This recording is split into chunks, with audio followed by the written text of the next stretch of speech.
we're the Grinders. We haven't started yet. We will start momentarily. Lots of news to get to.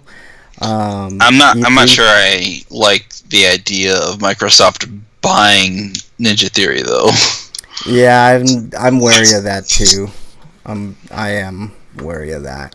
They're gonna get rid of them at some point now because of that. Because Ninja Theory likes to take time with their games. And Microsoft pushes them to rush a product out. It's going to be shoddy. People aren't going to like it. Then they aren't going to buy the next one, and then they'll slowly kill them. Yeah. All right. Let's add break. Oops. Boom. I don't know why there was a skip ad button when the ad was closed. I have no idea. Hey, Break, you there? Hello? Yes, Break, you're Break. Did you get the money? I saw the email. I haven't looked yet though. Yeah, checks in the mail, man. You know, that's right. Yeah, I just used your phone number to put your information in. Cool. Yeah, I'll take care of that after the show. Like or tomorrow. I wanted to ask you if you ever saw any copies of Splatoon 2 in Toys R Us. Yeah, I saw your tweet, but I didn't mention it because that's gonna be my stinko. Or your message to me, like that's gonna be my stinko for the night. All right. We got a lot of news. I'll just buy the digital code on Best Buy then. Yeah. Go ahead. We got a lot of news to get to, guys. I know. I just want to do E3.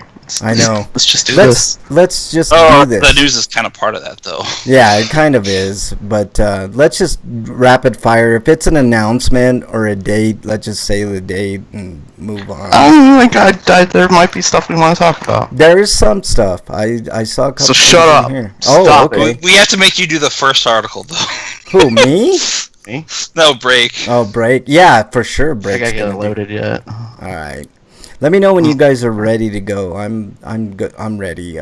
Tweet out if you can to Break, and I will retweet it.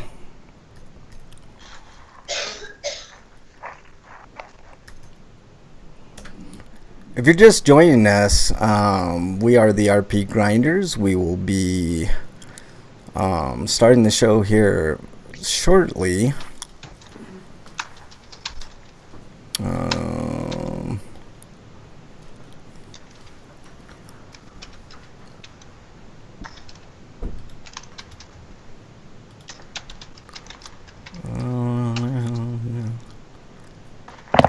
Why do, like, this is one thing I hate about Twitter. Why do I care that somebody followed Burger King? Like, honestly. No, I don't. I don't care. Why not? But it's Burger King. I understand it's that. Pancake King, don't you know? Pancake King. Yeah, I really don't care. Like, honestly. No, nobody does. It's stupid. Yeah. Very, very stupid. Yeah. All right. Let's retweet this. Bam. It says we're offline on Twitch. Bobby Blackwolf. Why does it say Bobby Blackwolf on that? Join us live on RPGrinders. What? Wait, is that MXT?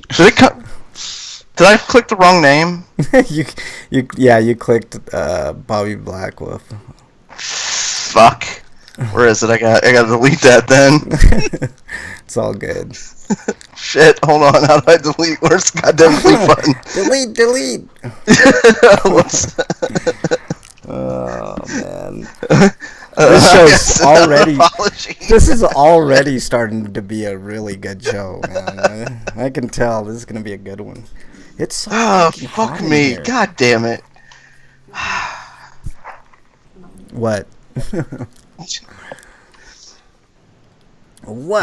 I'm ready whenever. I gotta send a different tweet now. Yes. All right, send your tweet. Let me know when you send it, and then you'll see because you're linked on it. All right. Then I'll retweet, and then we'll start in. You guys been keeping up with politics lately? Manafort got arrested. No, he didn't get arrested. He got put in jail. Well, that's even better. Yeah. I mean, you get arrested when you get put in jail, but kind of part of the process, right? Yeah. Yep. Well, he didn't technically even get handcuffs. They just took him to a holding. Yeah, they never do. Yeah, but we'll talk about it. The worst scumbags never do. We're definitely gonna talk about it. If he runs, we could always just stun him. But the thing is, like, scumbags like that know better. Yeah. Like they know how to like game the system and stuff. They know exactly what they need to do to not get like cuffed and have to deal with shit. Yeah. Tackled, whatever. Like they're dirtbags. Right. Okay, let's get started with the show, and then we'll get through this news, and then we're definitely going to talk about it because it's pretty important. You guys ready? You ready, Eric? Mm-hmm. Ready, Break? I don't know. Was that a yes? Yeah. You ready, Break? I guess. Yes. Okay, here we go.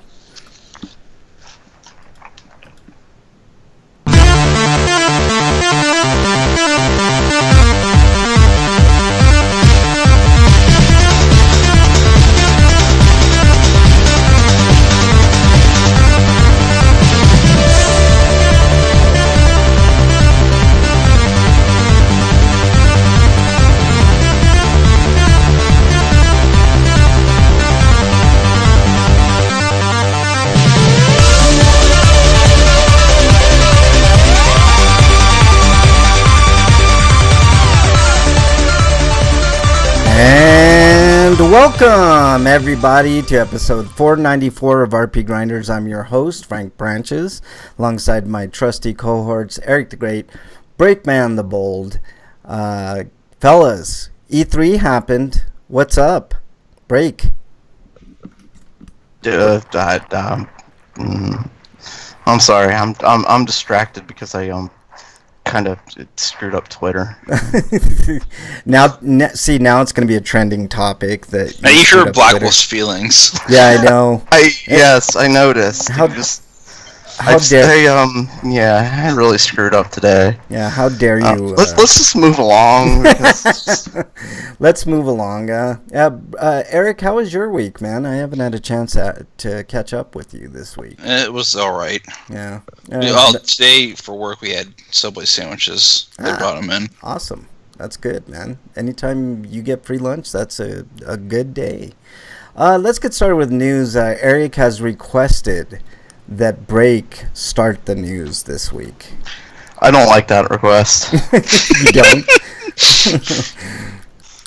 Hold on. Oh, God. I was trying to send a tweet and stuff, and got screwed everything up by making me do news, which is... What the hell? What happened to the...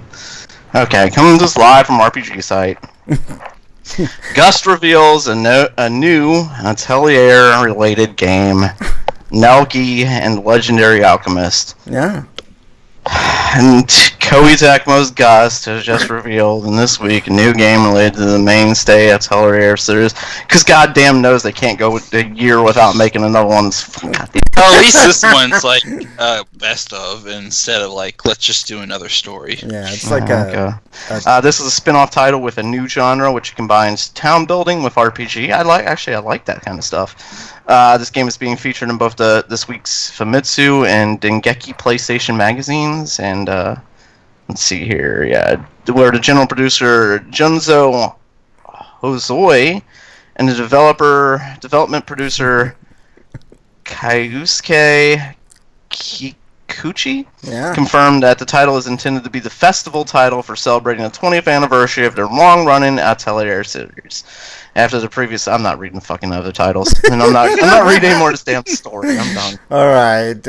Well, I mean, it's exciting news. It looks different. So hopefully, they put more time into this one than they did in the last one. Yeah. All right, Eric. Let's move on to the next story, please. Next story is about Xenoblade 2's got an update and a new DLC, as well as She-Hulk's joining the game. That's not She-Hulk. Is it? No. Shulk. and a few are characters from Xenoblade are joining as blades through I guess they're story blades, so that you're guaranteed to get them. Unlike a lot of the other blades in the game that are basically loot boxes. Wow. Yeah. Like, even Cosmos is a loot box. I think Telos might be and a core crystal that is guaranteed to be Telos, but you have to go through a long process to get it. Yeah, it kind of sucks, but do we have to keep doing these long processes in single player games? I know, right? Yeah. And then again, I could be in wrong. A multiplayer game, I understand, because you're trying to like differentiate yourself from other players. But in a single player game, what's the point? Yeah, you're just making it difficult to make it difficult. I wonder if I could look online and see if there's like RNG manipulation to guarantee blades that I could do. But anyways, it says the new update will, for those who have the expansion packs, will open up a new mode where you can do a series of battles. But I don't know if it's part of an update or if it's part of the DLC or what. But it doesn't specify. It just says they're doing this thing now. But you basically can do a series of battles to get these things called ether cubes, which you trade in for costumes for your characters. Yeah. But there's also some minor story elements that show characters in a new light with challenge battle mode. So I guess you get a little bit more insight for the characters. But in addition to that, Nintendo, through their Direct, revealed that there's going to be an expansion, which is basically a standalone game because you can buy it standalone. Oh, wow. That's good news. It's called Torna the Gold Country, which takes place 500 years before the events of the game, which gives you the backstory of what happened like 500 years ago with the previous group of characters that led to the world state it was in the present game. Yeah. Freak Five's in chat. He says, "Happy Motherfuckers Day, Frank." Yes. So the standalone code's actually more expensive than the season pass by itself. You could, if you already have the game, and you could just get the season pass, and you don't need to worry about anything else, and just it'll be available on September 15th. But you could pay $40 or so, or I think it's like 40 to 45. It's kind of pricey. It's like, it gives you code for the expansion pass, but it doesn't give you the game. What? So it's like, yeah, you can play the standalone game and then buy the $60 game later, because Nintendo doesn't drop the price for its game often. Yeah, no shit. Yeah, I know. Like, not until it goes on its If you really want a digital code that costs $40, knock yourself out. But you better off just buying the game and then buying the expansion pass. Yeah, it probably would be better. Nintendo's smart the way they do it. Really, they are. Like, they're selling, not marking down a Mario game forever. It's a good idea. Absolutely. Well, retailers usually do that instead, but yeah, they don't have control over retailers dropping the price. And retailers do it at their own cost. They don't do it at the cost of Nintendo. So Nintendo's like, yeah, whatever, do it. Yeah. Screw you. The only time you'll get a sale for a Nintendo product is when it's the digital version. or like I said, when it goes under greatest hits selection. That's as close as you'll get to a sale, right? Freak 5 says he wants to work another 7 days straight. He supposedly has a day off tomorrow, but also Nintendo's digital sales are usually garbage, because it's usually only like 10% off at most. 10 to 20%. They usually are, for sure. But he says he wants to go back to work instead of having a day off tomorrow. I don't know what that's about in chat, but anything to get away from you, I'm guessing. Probably. All right, speaking of getting away from me, this next story comes to us. Ow! She ran over his foot yesterday. Ow! What? With a pallet jack? Damn, pallet jack. I mean, those aren't really heavy or anything, but still, ouch. Yeah, I know. How dare you? I mean, it's Freak 5, so he's tough. He can absorb those things.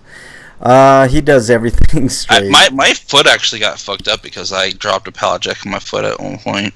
Ooh, ouch, dude. Yeah, I had to get surgery for that. It cost $2,000, and that was when I was living with my parents, so I could afford that. Damn, you got Because that's when I had a disposable income. Yeah, that was with insurance. This is how fucking garbage the insurance is in this country. Your company should have covered that. Yeah, for sure.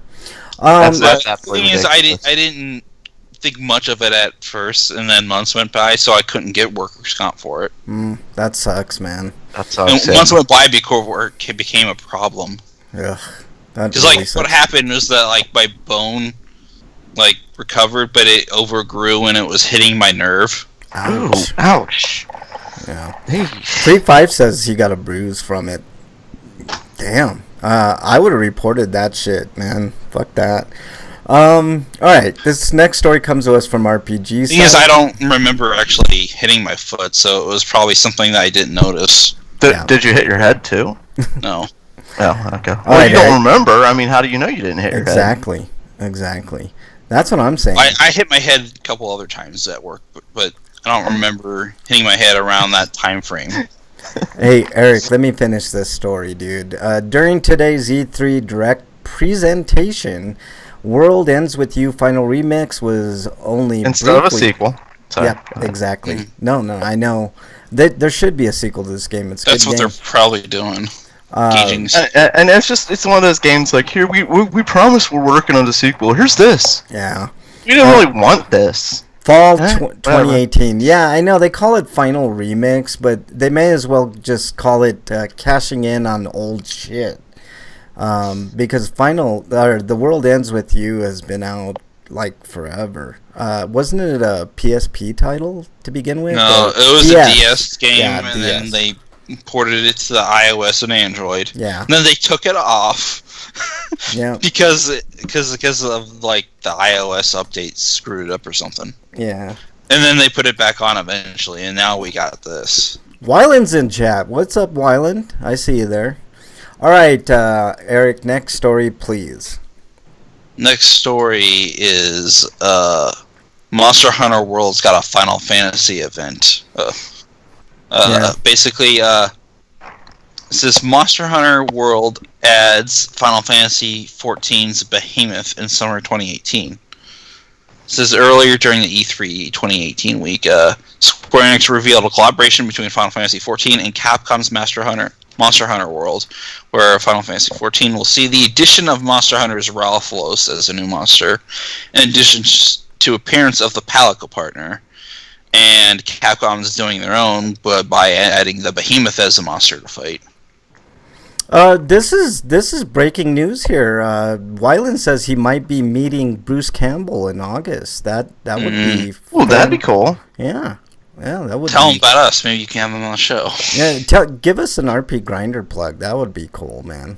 You know, oh, man, Bruce Campbell. I've followed him since I was a little kid. Yeah, that's.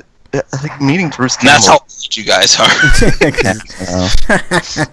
Ever since my older cousin showed me I think it was the second Evil Dead movie. Maybe it was the first one. I don't remember which one it was. But ever since I saw the Evil Dead, I've followed him forever. Briscoe County Jr., the Thief, and the Legend of Hercules and Xena, and just just so many movies and TV shows. And, movies. I'm sorry. Bruce Campbell. I know that He's a fucking legend. Wyland's a lucky person, man. Get us a Grinders. There's nothing I can think of where Bruce Campbell's done where I'm like, ah. I know he's dude. Have you ever seen Bubba Hotep? Yes, I love that. That's an underrated movie, man. It's good. And he was playing Elvis in that movie, for God's sakes, and it was so such a wacky idea, but they played it so good. Wyland says he saw Army of Darkness opening weekend in theaters. So did I. Man, I'm jealous. I wish I didn't see it till it was on video. Yeah. All right. Next story, Eric. Next story is the new Fire Emblem has been announced. Fire Emblem: The Three Houses. Is coming out for the Switch, obviously, because the 3DS is on its way out. But it is got quite a improvement to it. I mean, it looks like they are trying to incorporate some of the Advance Wars features in it, because I remember seeing a couple clips in the video that they showed where certain units were fighting, but they had like multiple soldiers behind them. Yeah, that's what I'm showing on screen now. The trailer, it does look like it's got some Advance Wars stuff to it. But then again, it also kind of reminds me of Langrisser in that respect too, because I think it's more involved than Advance Wars, because Advance Wars is pretty basic actually. Weiland must have some connections, because he said he's going to meet Lou Diamond Phillips, man. I would kill for a Lou Diamond Phillips plug as well, Weiland. If you get a chance, take your phone and record something. If they're willing to do it, that'd be sweet. Who's Lou Diamond Phillips? I like Lou Diamond Phillips in a lot of things, but what he's mostly known for is La Bamba. That's a good movie. He did a movie. I thought he was more known for like The Big Hit. The Billy Kid movies. What are those called? Young Guns. He was in Young Guns. Yeah, I thought he was more known for that. Okay. La Bamba hey, was his Dungeon Buster's in chat. Yeah, what's up, He liked your La Bamba reference. Yeah, La Bamba for sure. Also, he was in a movie that I like. It's a B movie called Bats. So, that shows the trajectory of his career. It went from, La Bamba and Young Guns over to Bats. Yeah. He's like Bruce. He's done a lot of those B movies and stuff. And Bruce has said, like, he's okay with that. Like, he's cool. Yeah. Like, he likes doing them. Yeah. If studios and whatever consider them B movies, he's always had a lot of fun doing them. So. Yeah. Freak5 says, me and Mrs. Freak have started watching Westworld. I keep having little questions. I love Westworld, Freak5. That's a great series. I know there's tons of questions with that series, but I'm sure they'll be answered eventually. And Wyland says, I'm thinking about buying the La Bamba soundtrack on vinyl and having him sign it if he's able to go. Which I hope you're able to go, man. That'd be cool. Is it a convention that you might see all these people? Be kind of cool, man. All right, next story. Break. Oh, what? I'm sorry. We were talking about Bruce Campbell in chat. Coming just live from RPG site. Fire Emblem: The Three Houses revealed for Nintendo Switch. Next. Oh, you talked about that? Yeah. No, I wasn't paying attention to you. Anyway. That's sad, because that's actually one of the games that caught my attention at the show. One of the trailers. It looked good. You know what? I've never played a Fire Emblem game, but I like that. Like, I like the mix of real time. Like, strategy. It looked a lot of fun to me, and I like the strategy games. Yeah. So it'd be cool. Yeah. So for me, that was one of those games where it's like definitely caught my attention. Yeah. Coming just live from RPG site. Labyrinth of Refrain, Coven of Dusk. Labyrinth of Refrain, Coven of Dusk. I'm sorry. Said to release in September. I'm gonna blame everything on alcohol after. Did you just do that voice to make a refrain? Freak5 says Break was beating off to Bruce Campbell, so you were distracted by the Bruce Campbell talk. You said you were beating off to word of Bruce Campbell. So not until after the show. NIS America has announced the dungeon. Not a laugh. Not nothing. Nothing, Frank. Nothing. God. What? NIS announced the dungeon-crawling RPG Labyrinth of Refrain, Coven of Dusk will release for Nintendo Switch, PS4, and Steam on April. That doesn't say April. It says September 18th in North America and September 21st in Europe. This one looks good to me. This game looks a lot to me like Wizardry. Tales. There are, I think, like 10 different trailers I haven't watched yet, and this is one of them. Yeah, it's looking good. I've seen most of it trailers. I've seen all the conferences, but this is one of the trailers I haven't watched yet. Looks really good. I'm totally down for this. I'm putting it up on the screen right now. So the link is on my phone, and I will probably watch it later. Yeah. Because how dare you prepare about Bruce Campbell? Yeah, how dare you prepare for the show at all? I mean, that's by masturbating thinking about Bruce Campbell. Yeah, exactly. Yeah, there you go. The listing on the site says Vita, but that Vita version's not coming to the US. That's going to be the title to this episode: masturbating to Bruce Campbell. I don't want to do that title. Yeah, I'm not. I'm not. I don't want to risk offending him if the off chance he ever sees it. Right. Like, I'm a big fan of yours. I don't think you have to worry about that. To me? Oh. I honestly don't think you have to worry about that break. Nobody listens to this show, man. All right. Wiley's gonna show him like, hey, I know these douchebags online. Look at what they said about you. Speaking of nobody listening, nobody listens to me, and I'm doing the next story. Next story comes to us from RPGsite.net. Neo 2 announced at PlayStation's E3 event. Closing out Sony's E3 media briefing, Koei Tecmo made a surprise reveal of Neo 2. Details are sparse at the moment, but it does show a new character taking on a group of demonic foes and then gruesomely transforming into an Oni.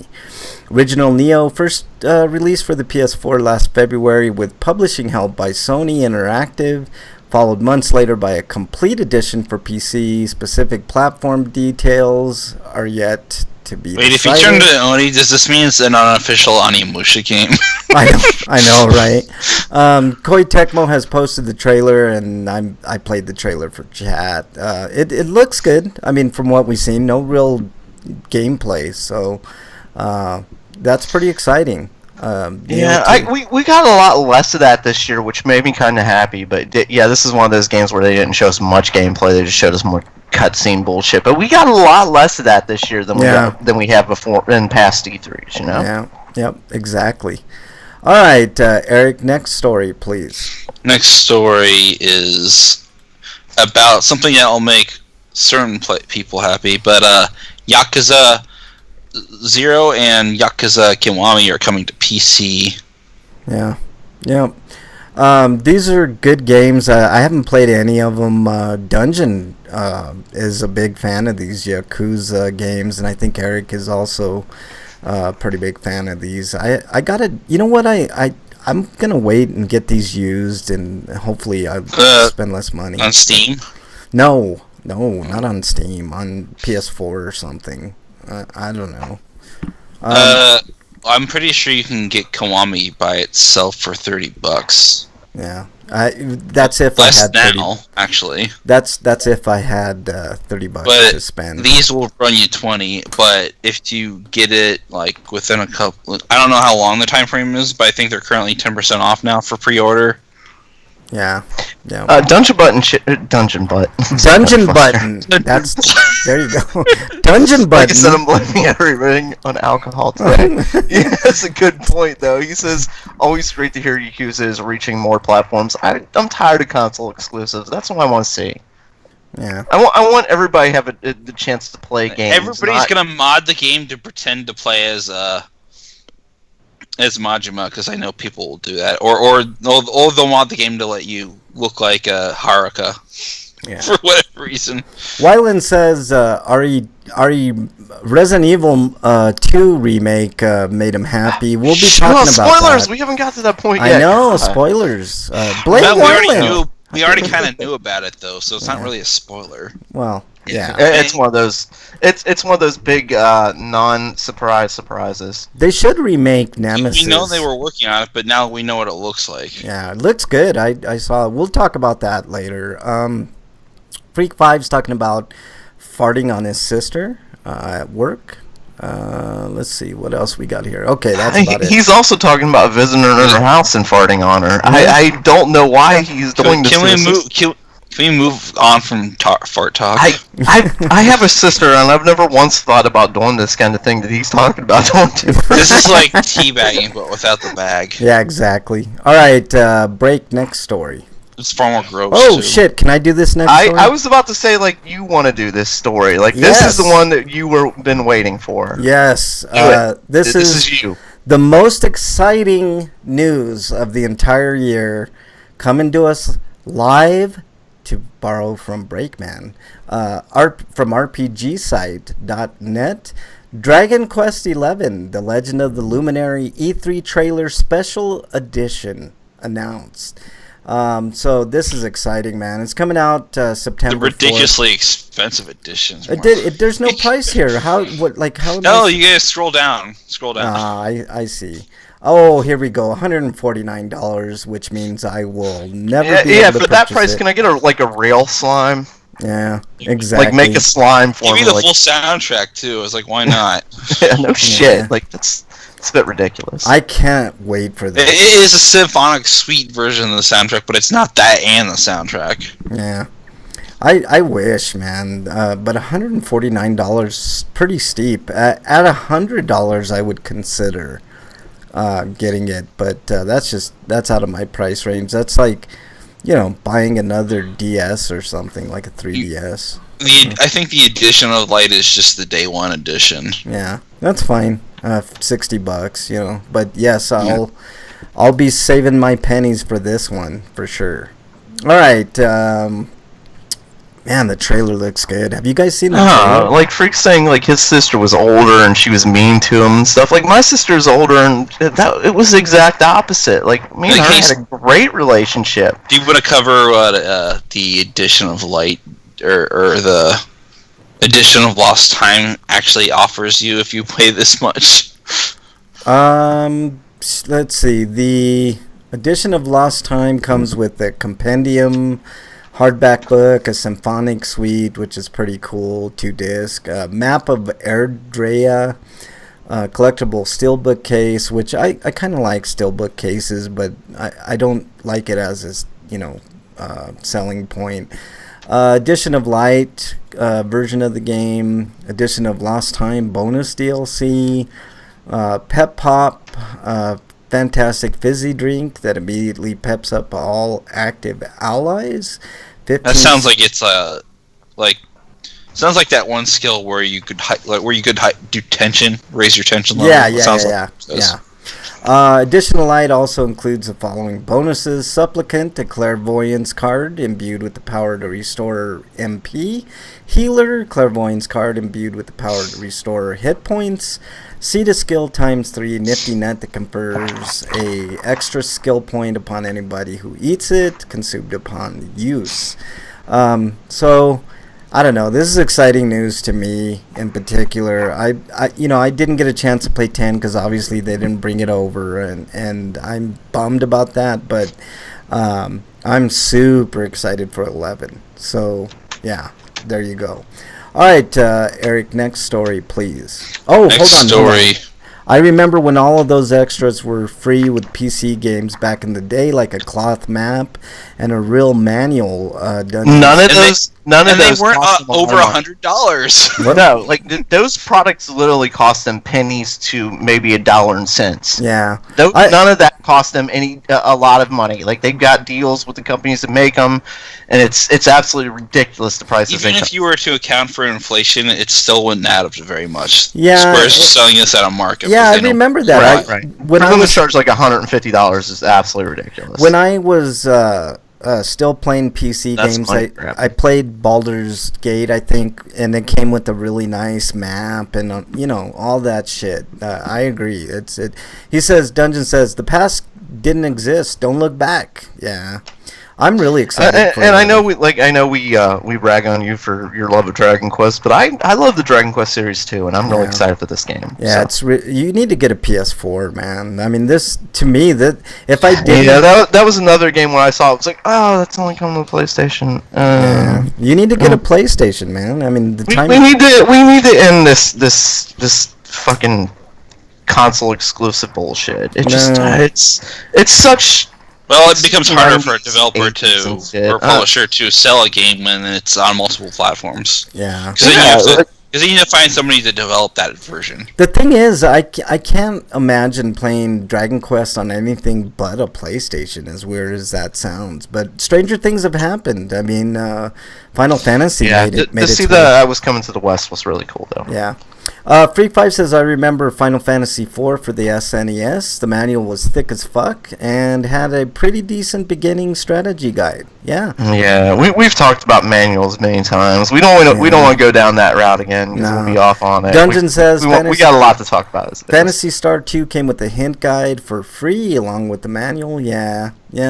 Back in the day, Chrono Trigger and Final Fantasy. I know there wasn't a decent RPG back then that didn't come with like a mini strategy guide for the first map. beginning of the game. Yeah. Well, that's because the RPG genre was relatively new to console gamers. I know. They needed to explain it basically, but now they don't explain anything. It's like go in there and play it. Yeah. All right, break. Next story. I don't.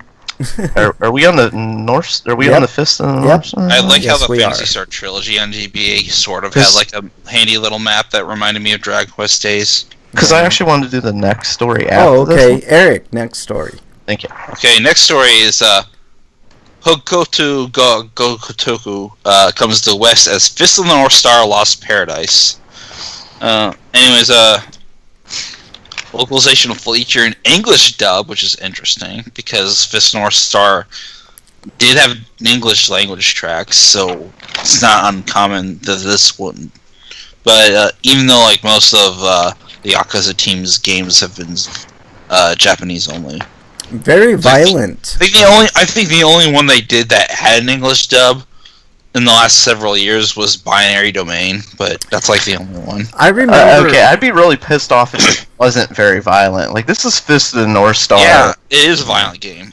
Yeah, like it has to be bloody and violent. It has to be. Yeah. Anyways, it says there's a bunch of extra nonsense stuff that we could talk about, but it says it has a release date of October 2nd. Yeah, October 2nd. It's got to be better than the original anime. The original anime was terrible. I don't know why people held that. The movie's a much better experience than the animated TV show. Yeah, that's true. All right. And the manga is a better version of that. Yeah. So, especially the side story, which was about Rao. Yeah. A lot of its popularity was the gore level of it at the time. Yeah. Dungeon says they used the same voice actor for Kazuma Kiryu for Ken too. Yeah. And the voice actor for Majima is doing Jagi.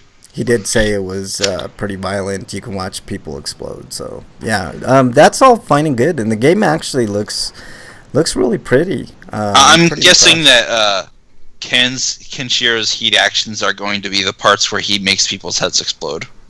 Yeah.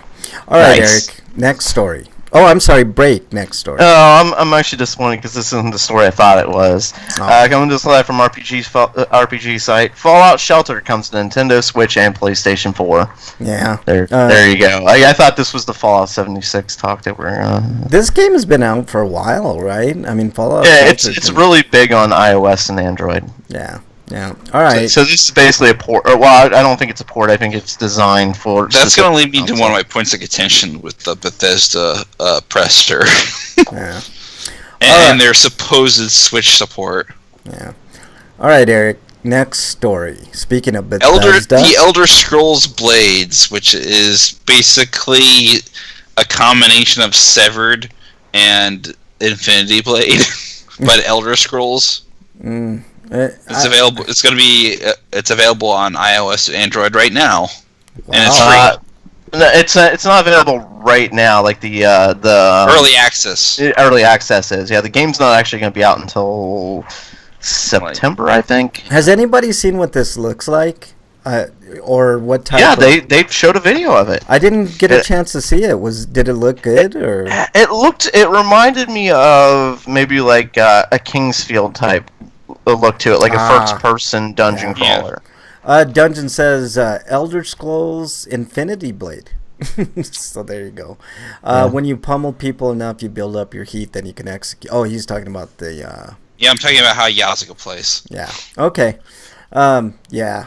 Elder Scrolls. I want to try it. Yeah. I mean, it's free. Okay with it. It's my favorite price. Yeah, free. Free is always a favorite price. All right. Next story comes to us from RPGsite.net. Tom Clancy's The Division 2 gets a March 2019 release date. So this is interesting.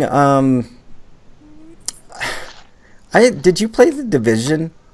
I never played The Division, but this is one of the demos that I really liked. That I saw at E3. This is one of my favorite demos, actually. Yeah. I've never played The Division, but I want to play The Division now. What caught your eye about this one? It looked like a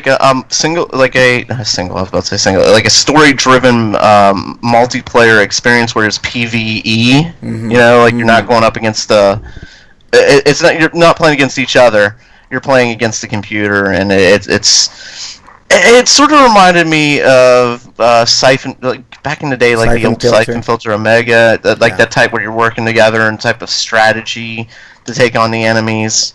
Yeah. I know there's been a lot more games. The only thing that bothered me about that Ubisoft's The Division 2 reveal or footage was that they're still using that fake chat dialogue. Oh, and DP says in chat, he says, yeah, The Division 2. I love The Division now. It's good. If you love loot and min-maxing stats and tweaked equipment, I do. It had to come a long way, There's nothing about though. the first Division that drew me in. Well, he said it had a rough start, but it's improved now. And the second one just looked like a lot of fun. Yeah. I would definitely be down for trying it. Yeah, for sure. All right, Break. Next story, please. Let's see here. Coming to us live from RPG Site. Tales of Vesperia Definitive Edition officially announced. Yeah, I like. We talked about this last week, but we didn't know what platforms it was going to come out on. Yeah, it's coming. The game does not currently have a release date. It's set to release on the PlayStation 4, Xbox One, PC, and Switch. Yeah, that's kind of exciting. I think I would pick this up for the Switch. Yeah, because Tales games are good to play on the go. Yeah. All right, Eric. Next story, please. And it's not like Tales of Vesperia is going to benefit too much from being in 4K versus being in 720/1080p. Yeah. All right, Eric. Next story. This is interesting. But Sekiro: Shadows Die Twice has been revealed from Software, which basically looks like their take on Neo / Dark Souls. Yeah. It's Soulsborne, but samurai stuff. I think this looks fantastic, and I think this is probably going to be my favorite from E3, but we'll get into it when we talk E3, what we were impressed with, etc. But to me, this is the game. I mean, From Software is a great fucking developer. I just hope they might suffer from too much of their own success. You know what I mean? Like the only problem I have with From Software is that they've been stuck in a creative rut because they're doing nothing but Souls games. Well, I mean, would you blame them? I mean, the Souls games are gangbusters, man. That fucking franchise is amazing. I thought we were gonna get a Bloodborne 2 announcement or something like it, but this filled in pretty nicely. I want to see them do something crazy again, like Metal Wolf Chaos. Yeah, this game looks good, man, for original IP. Honestly, like I don't think at least it's a new IP. That's what I'm saying. I mean, I don't think you can ask for more. So it looks exciting. I like Metal Wolf Chaos is tainted now. Like back when it was original game, like it was such a cool idea, the president getting the mech. But now you think about it, like we don't want the president to get a fucking mech. Don't give Trump any ideas, man. Oh well, yeah, that's what I'm saying. Like the game is tainted now because of who's in office. don't give the. Do we pretend that he's actually the vice president and we're killing him? Frank, are you about to say like giving him idea? Oh my God! Yeah. Let's get him to invest everything into building mechs. Yeah, let's not. Somebody fool him into building big giant robots. Come on, let's do it. Richard! Dungeon says, yeah. Metal Wolf Chaos, yeah. Alright, next story, Eric. Next story is, let's see. Kingdom Hearts. Oh, wait, no, Nope. Nier. Alright. Nier Automata is coming to the Xbox One on June 26th, but it's digital only. Much like Kingdom Hearts all-in-one packages, which we could just skip over that one now because I just mentioned it. But But it's going to be called Nier Automata Become as Gods Edition, and you can get it for $50, which the game's been out for over a year, and I know it's a port, and you have to sell it at a certain price, but I think even $50 is still steep. Yeah. But it does come with the DLC. Yeah. Freak5 says, no, you give Trump what he thinks is a mech, but it's actually a VR game. There you go. I wasn't saying give him one. I was saying trick him into making one. Like, that's what he needs to devote. Have him go into his box, lock him in it. Yeah. Like, half of his day he spends playing golf, the other half... You could mail him to Abu Dhabi Garfield style. Alright, next story break. Coming to us live, well, are you sure does Eric maybe want to do this one? Yeah, Eric, go ahead. Well, I already mentioned the Kingdom Hearts all-in-one. I know, but I thought you'd want to be the one to... Kingdom Hearts 3 launches January 29th because we all know it wasn't come out this year. Of course. Yeah, most games we saw at the show aren't coming out this year. It looks like. Yeah. Like the some people saying that it was delayed, but it never had a date to begin with. Yeah, so that's true. Oh God, at least that it actually has a date. As somebody who ran a game store, that annoyed the shit out of me more than most anything. Yeah. When people complain about something be delayed when they never announced a date for it. Yeah, exactly. Like, it was not delayed because they didn't say when it was coming out. Yeah. Well, now it gets delayed. But they announced it a long time. They said they were working on the game. They never said when it was going to fucking be done. Yeah. Now, speaking of which, Final Fantasy VII's well underway for development. Yeah. Even though they probably scrapped whatever they had before. That was one of the big surprises, I think, at this show, that there was no even a mention of that game. Yeah. Well, they're probably working on it, but they don't have anything to actually show for a demo. Here's what I think about this. I mean, maybe, but still, they'll show up at TGS or maybe Gamescom. Yeah. I think above all else, that one and the Kingdom Hearts, those were the two games that people are looking for. Yeah. We're waiting to see reveals of. Yeah. So I think there are a lot of people that are just like, well, yeah, we'll get to that later, but I'm kind of cranky at Sony. I came in towards Microsoft too. Actually, kind of cranky. There's a couple reasons I don't like Sony right now. But this okay, Kingdom Hearts 3. Let's do the news and then we got to get into that kind of stuff. Yeah. All right.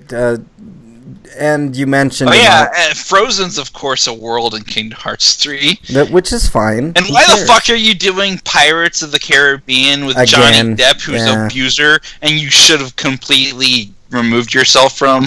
To be fair, it's not voiced by him. It's the character Jack Sparrow. Yeah, also, Sora, why do you want to be a pirate when real pirates were murderers and rapists? I know, that's... Like, unless you're joining the One Piece...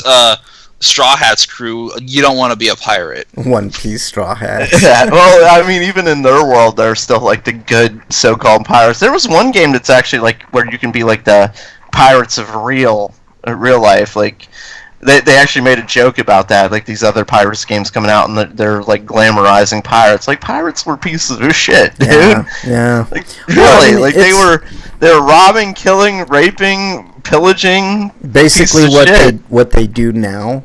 Like the pirates. What, you mean the people in the White House? Yeah, exactly. That's exactly right. Yes, you're right. That's what we're gonna call them from now on, the pirates. Yeah. So the Washington Pirates. What are we getting?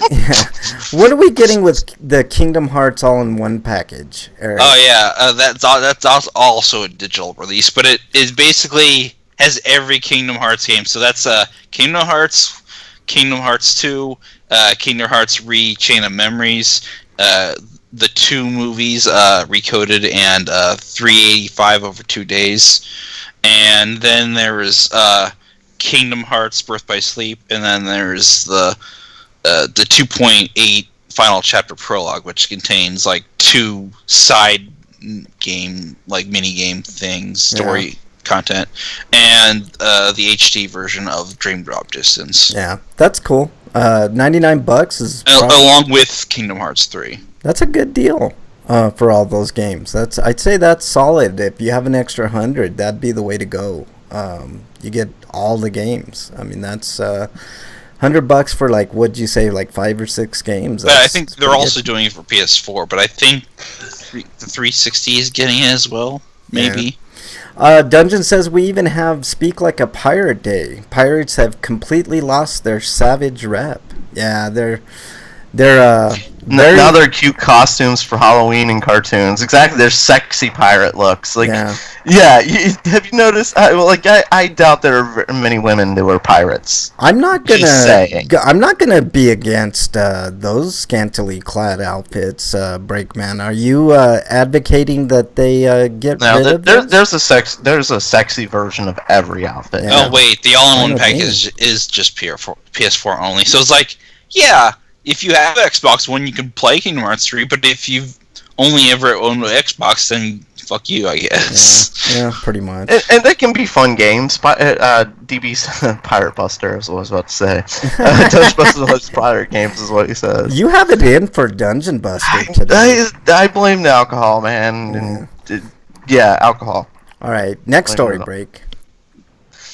Let's see here. Coming to us live from RPG site. Wow, we're leeching off them today. Yeah. Azure Lane English version has been officially announced by Yostar.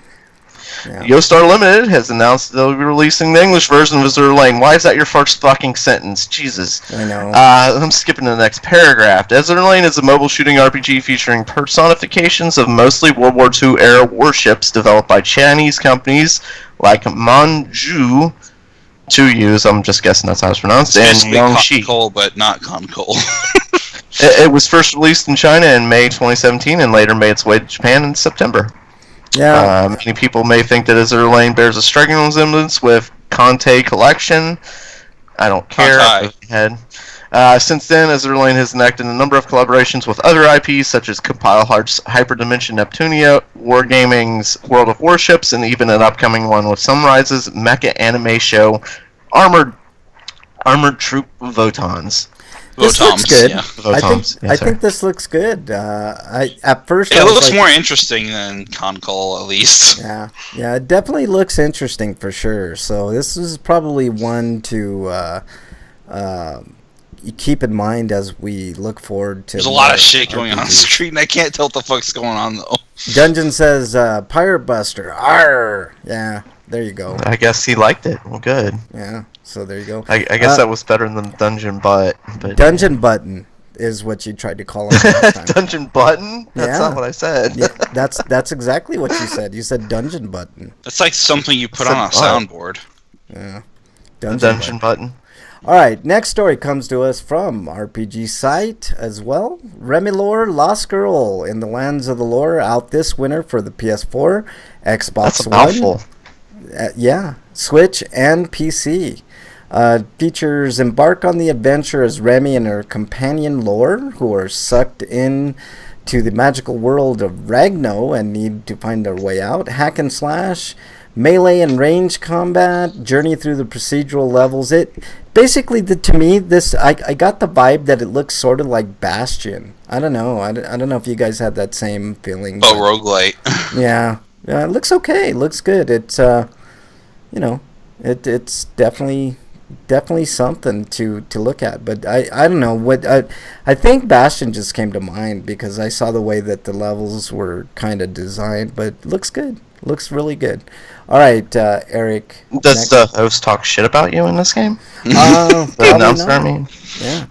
There's definitely no dungeon buttons in this game, so there you go. The next one's just quickie. It's just like Otome visual novel Pub Encounter is now available for Switch in Japan. Which means we'll get it here next year, probably. Maybe. Yeah. Okay. Break, next story. That one we're done with already? Wow. Coming to us live from Gamatsu. Varnir of the Dragon Star. Dices of the Dragon Teeth. That's as good as anybody else could have said. What the fuck did I just say? I don't know what an X-Dices is, but whatever. Okay, anyway, so the story is, make your choice. Will you go mad or be devoured by a dragon? That's not fucking much of a choice. I hate when they do quotes from a video. Devour the dragon to survive. Translated poorly. Yeah. This is never mind. I'm not reading any more of that shit. Skipping ahead, pre-orders for whatever the fuck this game is called. Special soundtrack CD including the main theme song and battle music composed by Motoi Sakuraba, as well as numerous songs from Ziz Studio.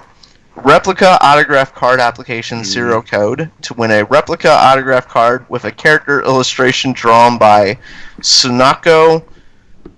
Why are there commas? These are more than one person. Oh, my bad. Oh, shit.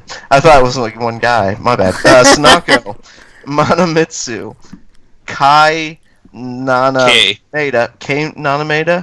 Katsuyuki Hirano or Riru. Mikyu. Oh my god.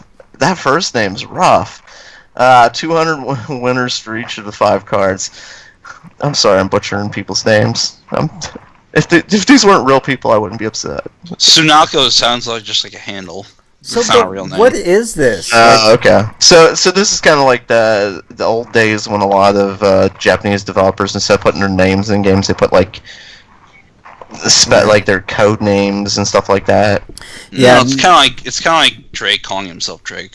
Yeah. No. Or Madonna. Yeah, Okay. Yeah. In addition to 7,776 yen standard edition, a 9,936 yen edition.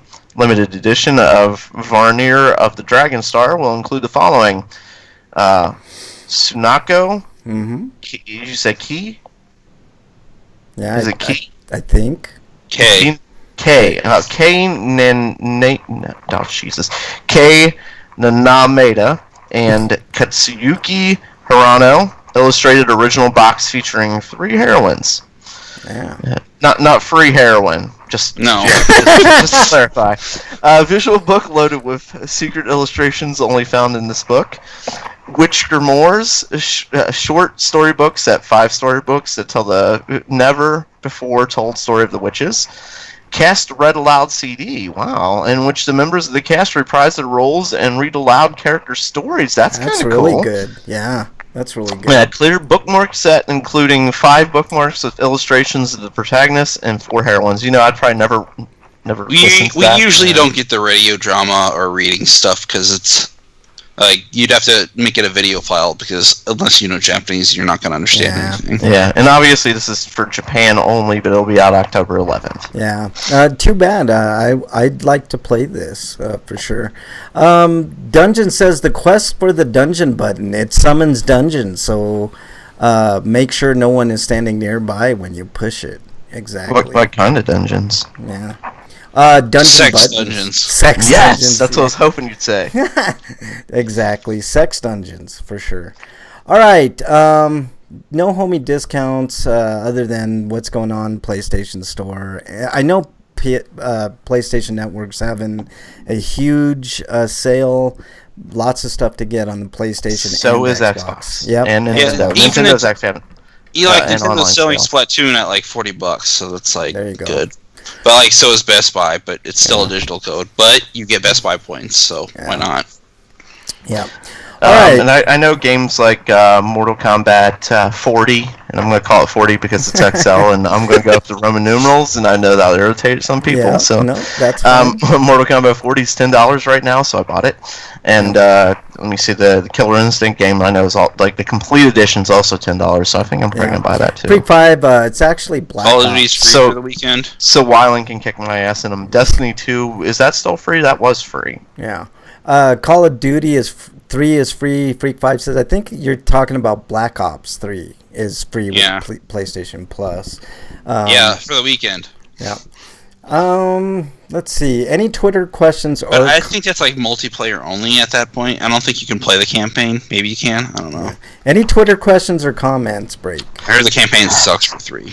Yeah. Well, earlier in the show I alluded to there was an error on Twitter. Let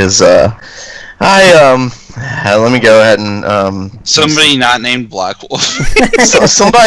somebody made a post for the episode that included in Frank Branches, Eric RPG, and Bobby Blackwolf is the host of this show. I don't know who that was who tweeted that out, but Bobby wasn't happy about being fired his first day when I corrected that tweet. And It was MXT. yeah. Blame it MXT. It totally wasn't me. Yeah. It was somebody else. All right. Anything else on Twitter, Break? No, it's not enough. I think. No, I'm just kidding. I'm happy that there was actually something that happened on Twitter. What happened on Twitter?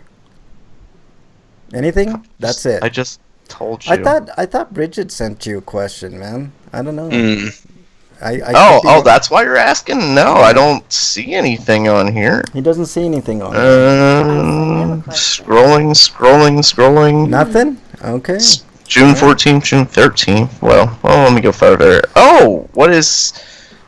What do the men's really think when the women's take 2 hours in the bathroom to get ready for date night? What's with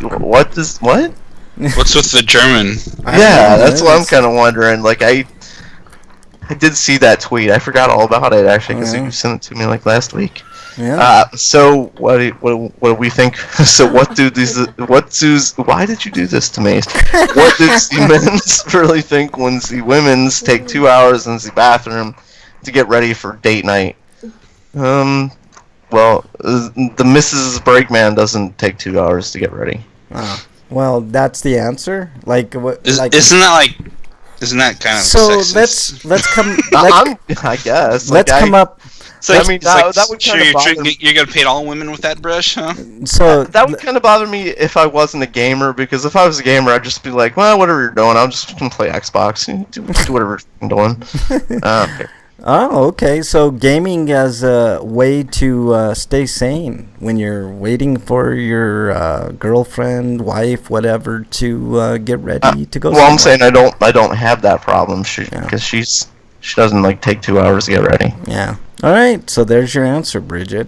Why, thank you. Oh, she says thanks. Break. All right.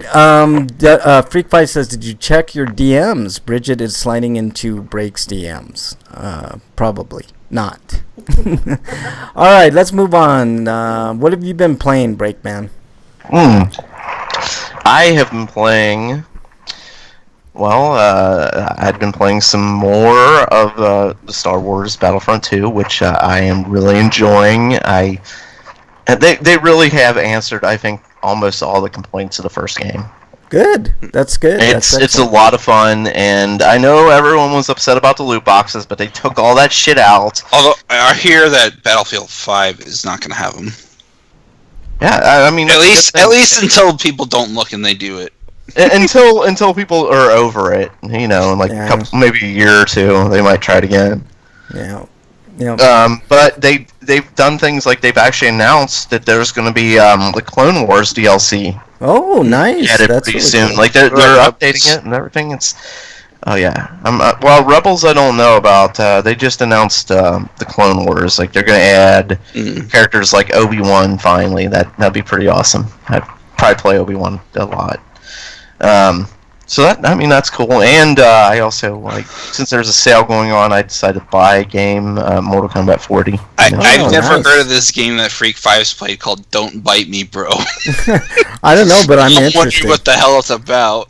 GTA 5, Is Friday, it like Don't Terra. Shit Your Pants? Yeah, I love that game. Don't Shit Your Pants. That's a good one.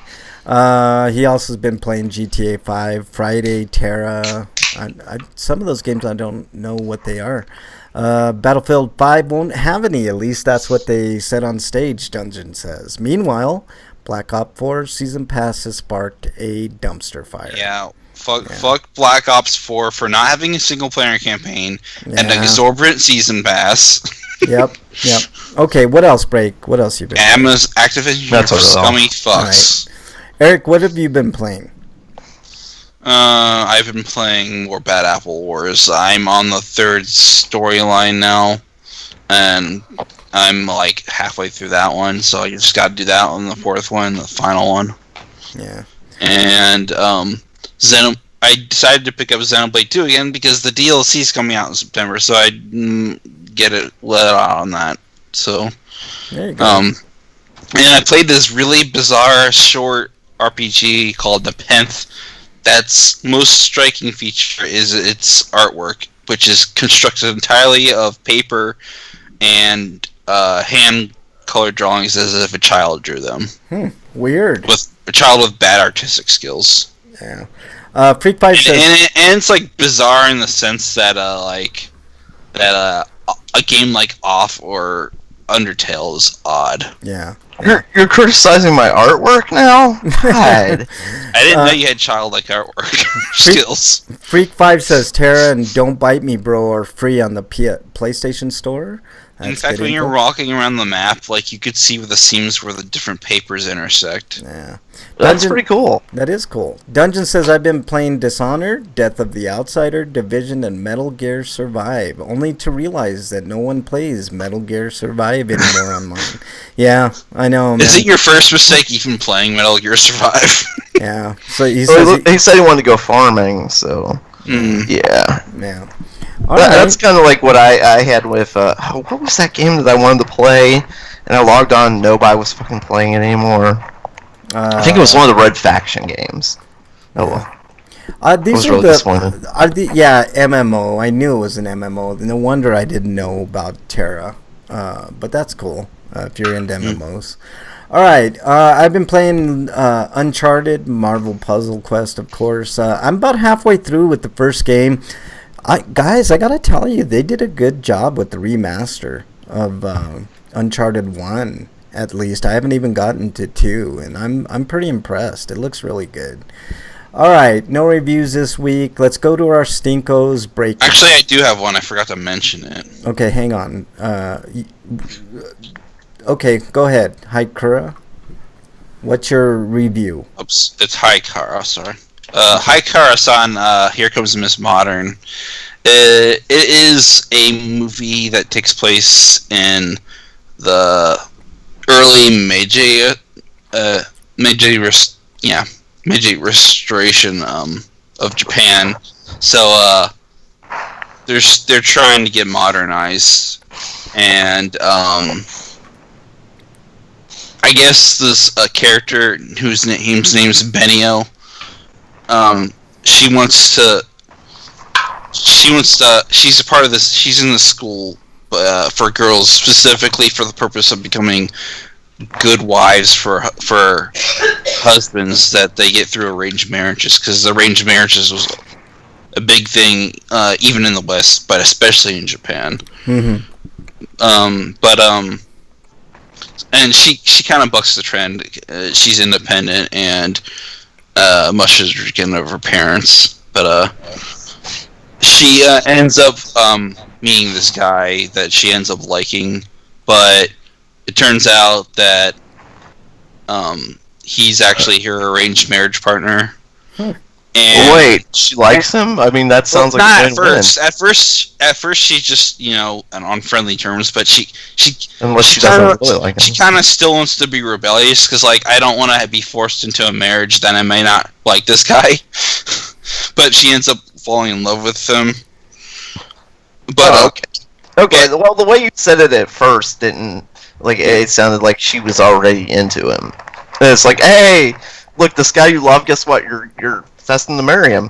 Oh, really? Well, I already love him, so let's do this. Well, no, it's more like she gets memorized by him, but because they have like a moment, but that's all it was at that time. But anyways, so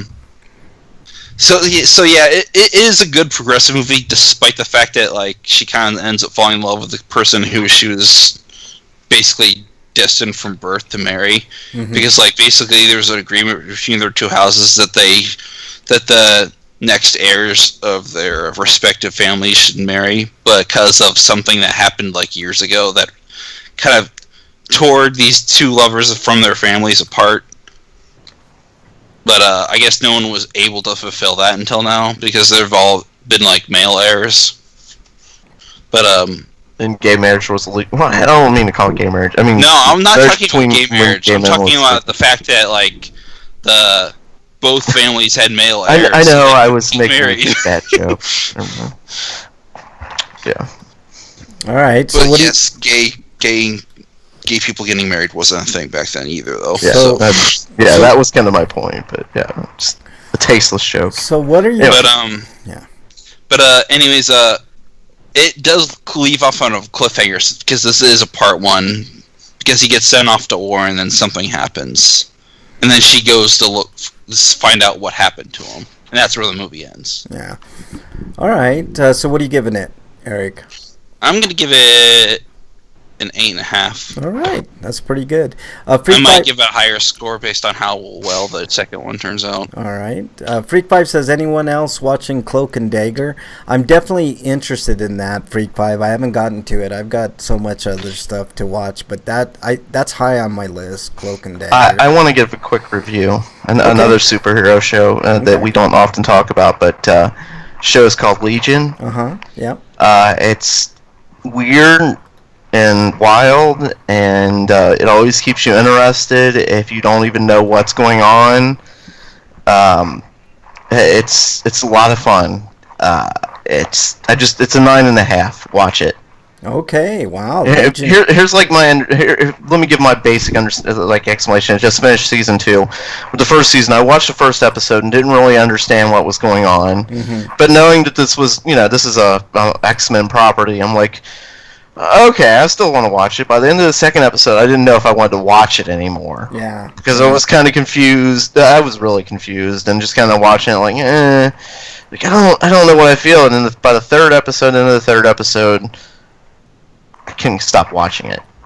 Wow. But by the end of the third episode, there was never enough of it. Wow. And like I said, they just did the season finale of the second season, and it's a 9.5. Watch it. Wow. Dungeon says Legion has the craziest commercials. Oh, the show is even crazier than the commercials.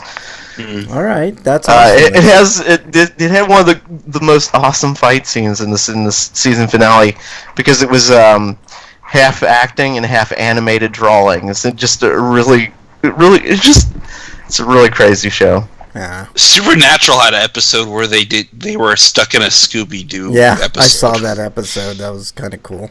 All right, let's move on to that was a ringing endorsement break. I'm surprised without giving one spoiler. I'm surprised Break hasn't watched season 6 of Voltron yet. I'm halfway through it. There we go. I haven't even watched season 5, so I'm just going to treat them all as one season, which they should do anyways, because I hate the way Netflix splits up seasons. Yeah. It's like, no, this is a core, not a season. 6 episodes. Like, technically, we're on season 3. Technically, we're on season 3. Yeah, yeah. All right. Like 6 episodes is a season. That's stupid. Yeah, I mean, that might work for a show like Stranger Things, but it's not going to work for Voltron. Yeah. Like I said, I'm about halfway through. I think I'm on episode 4 right now. Yeah. The third, I think that it was the third episode. They go off on like a completely. Basically, the third episode. I'm pretty sure it's the third episode. They just play a video game the whole episode. Wow. That's which is, I mean, yeah, this is a cartoon and everything, but you guys have a story that you're telling, and like you suddenly kind of go off the rails and do this weird episode. But anyway, yeah. So yeah, so it's not so much as it's weird; it's just a weird place to do a weird break. You mean? Yeah, kinda. Yeah. So, because I understand filler episodes, but like when you're like Bleach and you do a complete filler season in the middle of a storyline you're doing, that's stupid. Yeah. It's probably not that bad, but it's probably similar. No, it's not that bad at all. I mean, I actually liked the episode. It was kind of basically they're playing a Dungeons and Dragons type game. Sweet. Are there any So there's a lot of fun to be had, but it's one of those like, come on, were there any girls can we do there? Like side episodes? What? You ever see that YouTube thing? Are there any girls there? I want to do them. I'll have to find it. It's a good thing. No. Yeah. But is that from Simpsons or something? No, Harvey Weinstein, I haven't. No, it's Harvey, whatever you say. Dungeon will know. It's this group of friends playing Dungeons and Dragons, and it's animated on YouTube, and like there's this one annoying guy, and he's like, are there any chicks there? I want to do them. Like you could hear him in the background like fucking up the gotcha. whole thing. Like, yeah, not playing D&D. Yeah. All right. Let's move on to our stinkos. D&D is fun. How dare you disparage D&D? I was just saying, like, girls playing it, not Freak at least 5? in my experience. Freak 5 knows what I'm talking about. See, I told you I'm not crazy. Breakman, what is your stinko of the week? Oh, my stinko goes to Eric sent me a text on Twitter earlier to ask me if they had a certain game at Toys R Us. Well, my stinko goes to Toys R Us because they like shipped out all their games. Oh. Yeah, they dropped. So there's no reason to go there anymore. Yeah, they dropped their price to 50 to 70% off. So if there are like toys you're looking for, you better run in real quick before they're emptied. But I checked their video games, all gone. They shipped those out. But I was like, oh, maybe they got some awesome board games because they did. Well, before. they're probably going to be closed before Monday. That's what happened. Yeah, they're not going to be open much longer. This is like the last breath of air of Toys R Us. Yeah. So, yeah. Dungeon got it. Should we have a eulogy by playing the theme song for the commercial? Dungeon says it was an extra on the Summoner game, and I believe that. I remember it being that. So there you go. I can't remember where. They still have board games, but they don't have the Nintendo and they don't have like the video game themed board games. They still have a bunch of like child board games, but nothing. They don't really have anything left for adults. Yeah. Hey, check this out. I think I found it. Hang on. See if I can. There we go. Gallstaff, you have entered the door to the north. You are now by yourself, standing in a dark room.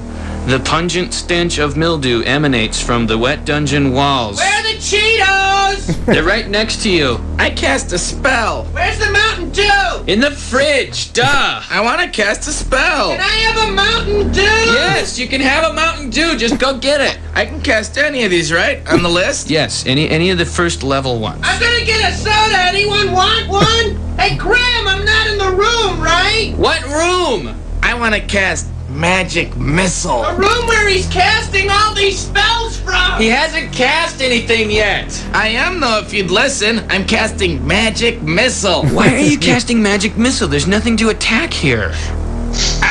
I'm attacking. You guys get the gist, but it's called. Wait, I want to know what he was attacking. Oh, okay. The darkness. I'll play it a little The bit. darkness. I'm attacking the darkness. Fine. You attack the darkness. There's an elf in front of you. Whoa! That's me, right? He's wearing a brown tunic, and he has gray hair and blue eyes. No, I don't. I have gray eyes. Let me see that sheet. Well, it says He's I playing have, Kingdom Hearts, well, it man. says I have He's blue, but I attacking decided I wanted we don't gray hit to eyes. play anymore. I just wanted to know what he was attacking. Yeah. You gotta listen to that whole thing, Break. It's awesome. It's Summoner D&D Easter egg. It's really, really fun. So, all right, let's move on. Your Stinko, Break? No, like I just said, Toys R Us. Yeah, Toys R Us. Getting all their games out of there. They don't want to sell them at half off. Yeah, I wonder what they do with them, because I know they've been taking stuff from the warehouses and shipping it in the stores for a while, but when they ship stuff to the back, I wonder what they do with it. Are they shipping it back to the company maybe and trying to get money from them? Yeah. That Maybe, sucks, maybe, man. I don't know. Maybe from trying to get money from Microsoft and Nintendo and Sony. I don't know. Yeah, maybe. Freak 5 says the original is the 8-bit reenactment on the top. Yeah, I got it off now. He goes, "Are there any girls there? I want to do them." That annoying guy in the background. It's really Yeah, like he didn't even ask for standards. Like he just said girls Yeah. in general. Like yeah, exactly. that's the most vague statement I've ever heard. Like I want to do the. Like, what's going on? Like, Yeah, what if one of those girls is your mom, dude? funny as hell, man. All right. What's wrong with you? Yeah, exactly. Eric, did you have a Stinko? I I didn't see one no. listed. All right. I'll make up for it. I have like 3. I'll do them as quick as I can. Trade wars suck. Now we're in a trade war with China, which I guess. I mean, So you could have mentioned any of the political stuff, but I just figured you had all of them. I do. I got it all. I guess that's better than trade wars with Canada and Mexico, but still. No, not even slightly. Yeah. I understand what your sentiment that they are our neighbors, but the problem is China is a huge economy. They take a lot of our export. Yeah, that's what I meant. They take a lot of our exports. Yeah, it's and we do take a lot of their imports, but and people realize that, but they don't realize how many of our exports they take. The problem, it's a big deal. Yeah, it's huge. I totally agree, but the worst problem is stealing IPs. That's the problem. What? Freak says Trump probably meant a fun war. Yeah. Trade wars for everyone, Dungeon says. China's the second largest economy in the world. That is true. They passed. And that's what I'm saying. Like, this is a big deal. Like, messing with China is the biggest. It's bigger than even messing with our neighbors. I totally agree with that, and it's gonna do nothing but hurt the United States. It's not. It's stupid. It's a dumb move. There's no other word to explain it other than stupid. Yeah. My second goes to Sarah Huckabee Sanders for being a pathological liar, like her boss. I'm pretty sure that's in her job description. Yep. And when you work for Trump, I'm pretty sure that's in your job description. Yep. Can you lie? That's probably a requirement. Yeah. That's he puts it right in the contract. Like, that's rule number 1. Can you lie? Exactly. Yeah. You're hired. Do you have a conscience? Good. Repeat everything I say? Yeah.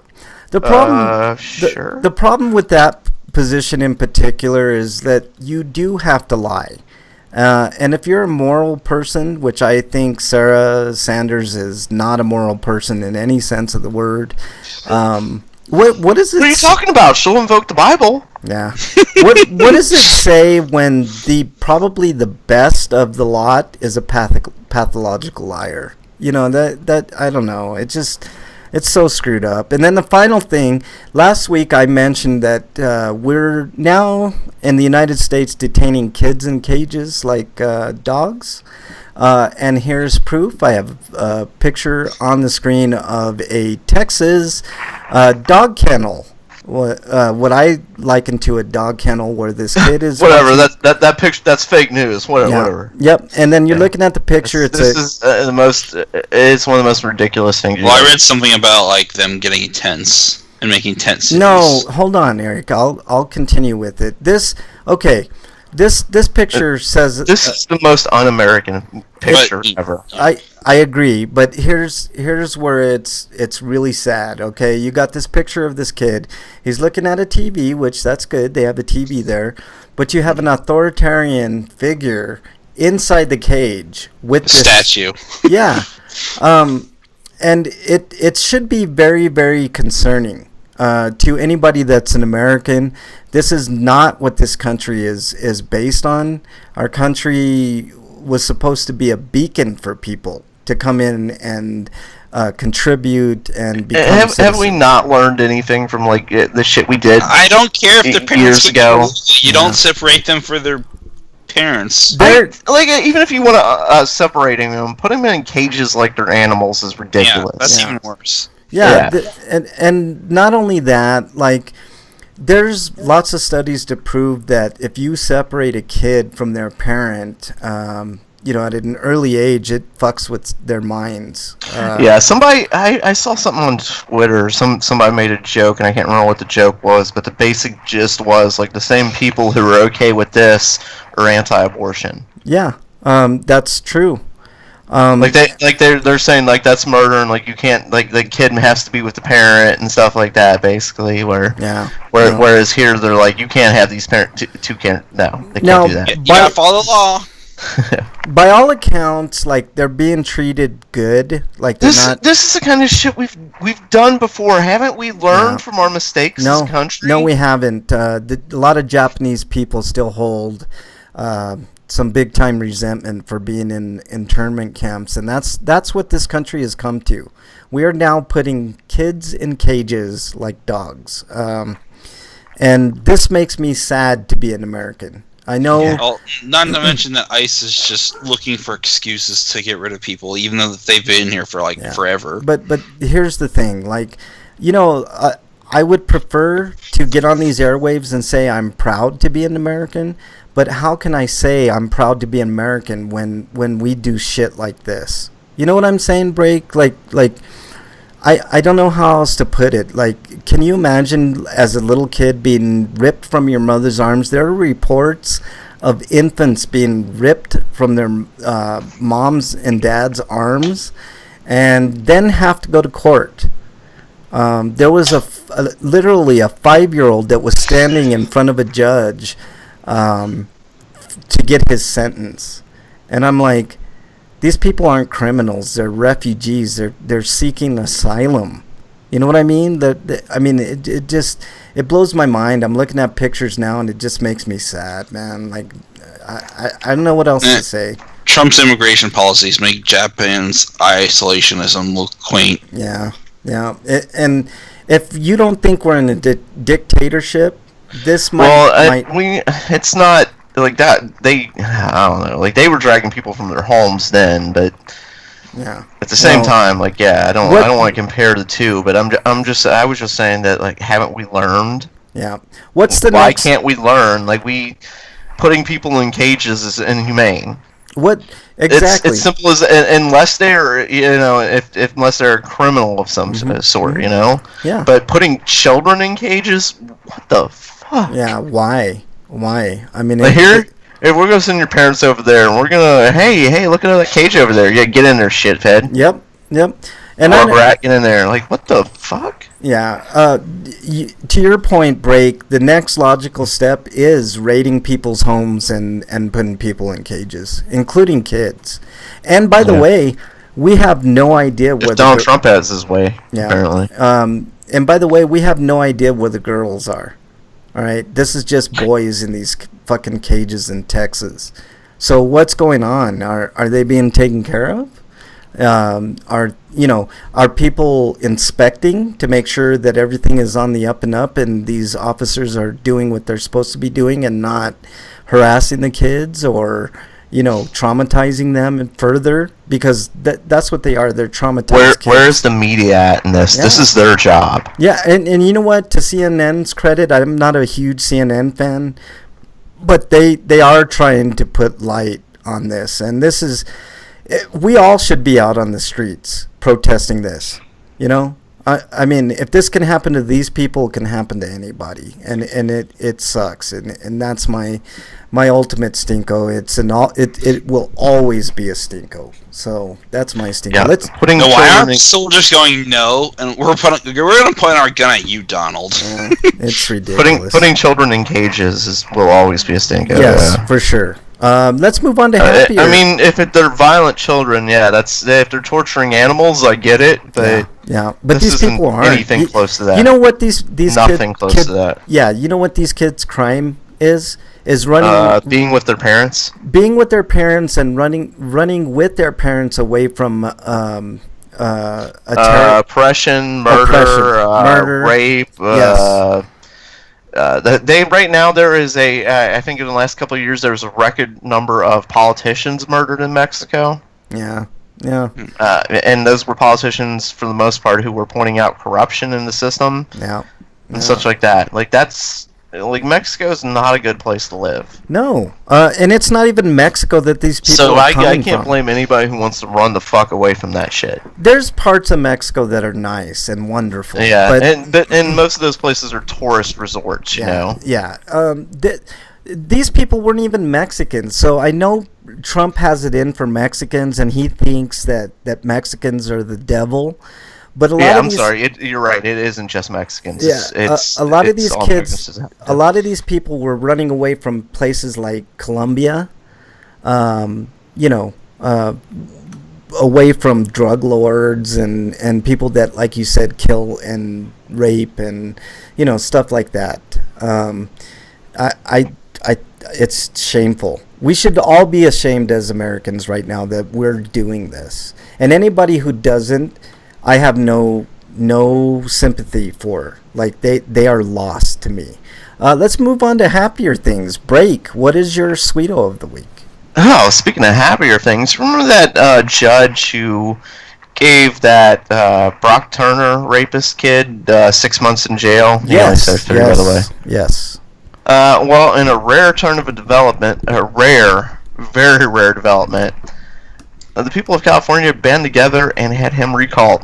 The judge, I mean. Good. About fucking time we get justice. And there are a lot of people who are screaming like, "No, we can't do this. This is a bad precedent." No, this is a great precedent. This is a great. This means that the people are in charge of this country. Yep. Not some judge with some agenda. Yeah, I totally agree. 6 months for raping is what he got. That is, and I think he even served half of that, wasn't he? Yeah, that's what I said. He only served half. Yeah. 3 months. And DB says, whoa, he was recalled. Yep, it was a very rare turn of events because judges getting recalled is something that doesn't happen very often. Politicians getting recalled. Like, this needs to be a regular thing. Norm. We need to have the power of saying, like, whoa, we screwed up. Yep. We were wrong. That guy's not right. He told us one thing and he's doing the complete opposite. We need that option. Yeah.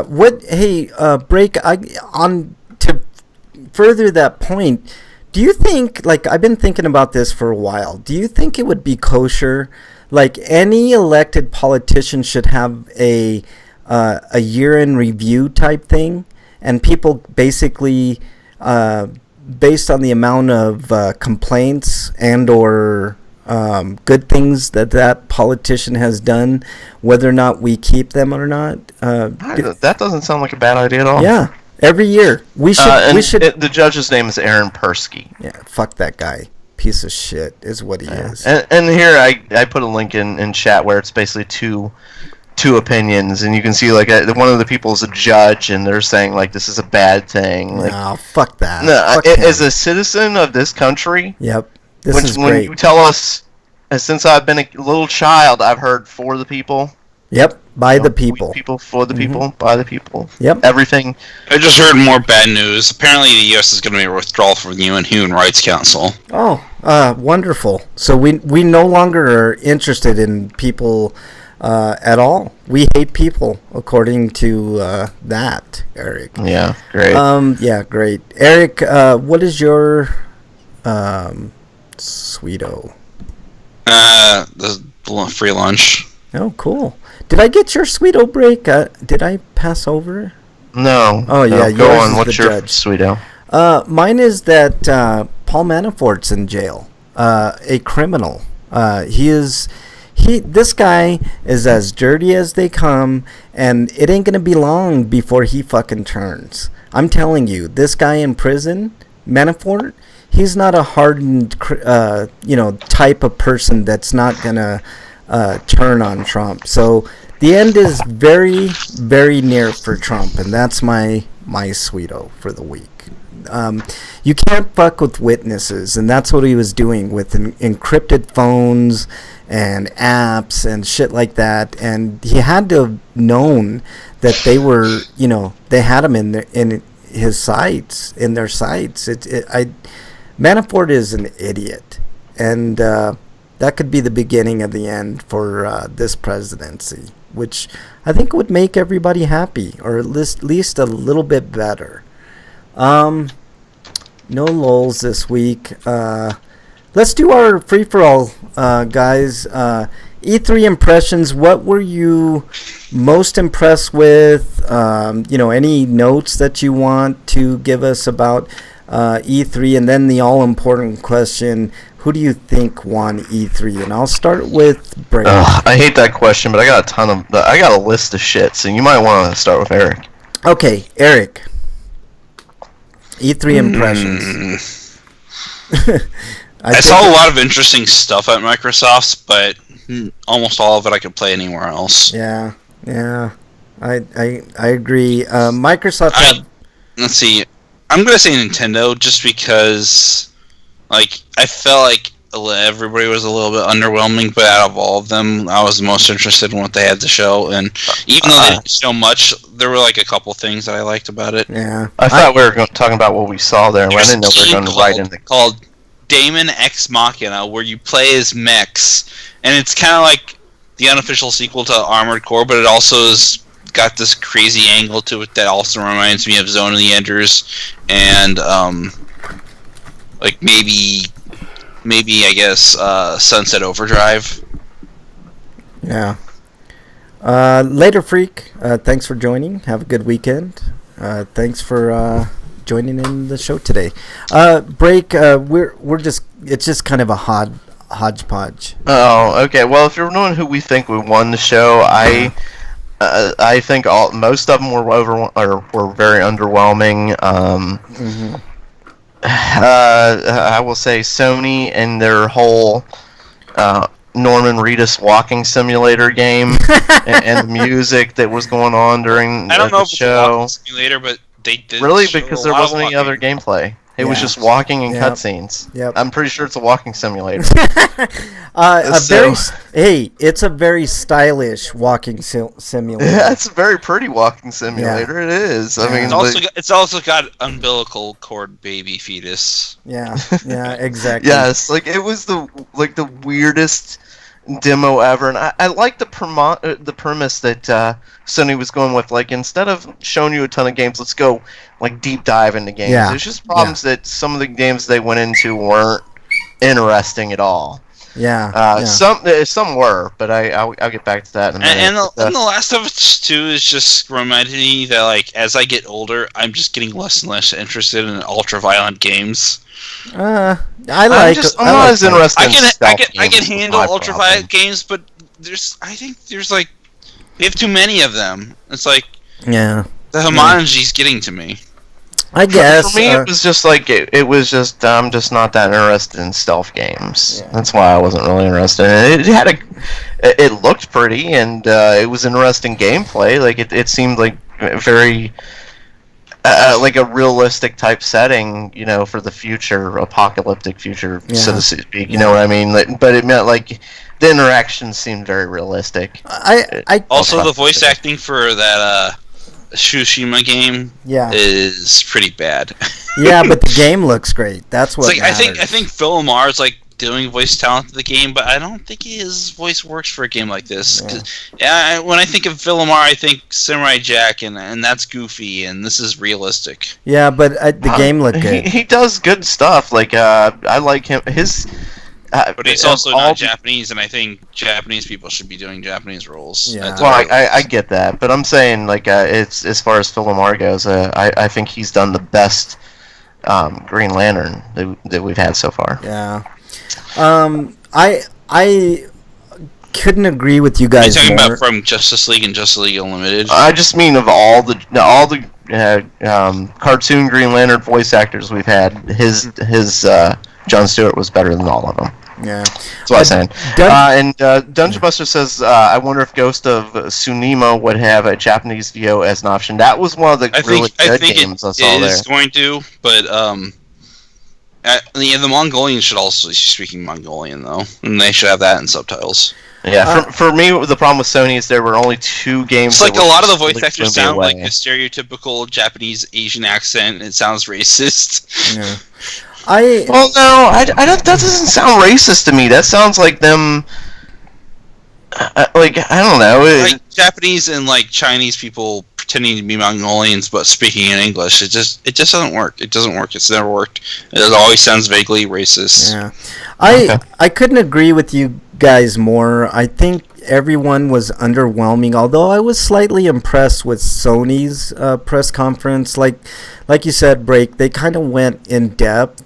But the problem, like I said, was I didn't really. There were only 2 games I enjoyed in their conference. One was Ghost of Tsushima. Yeah. The other one was Spider-Man. Yeah. No, I agree. Like. And there was Resident Evil, which is something that I wanted to get to in my. When I got to it, but we'll get to that. Go ahead. Yeah, I was pleasantly surprised with Sekiro. The From Software thing that we talked about earlier. I got the trailer on the screen now. The only problem I have with Sekiro is that it's being published by Activision. Yeah, but who cares? I mean, look at the developer. They'll ruin Spider-Man it looked somehow. good. Yeah. I agree, DB.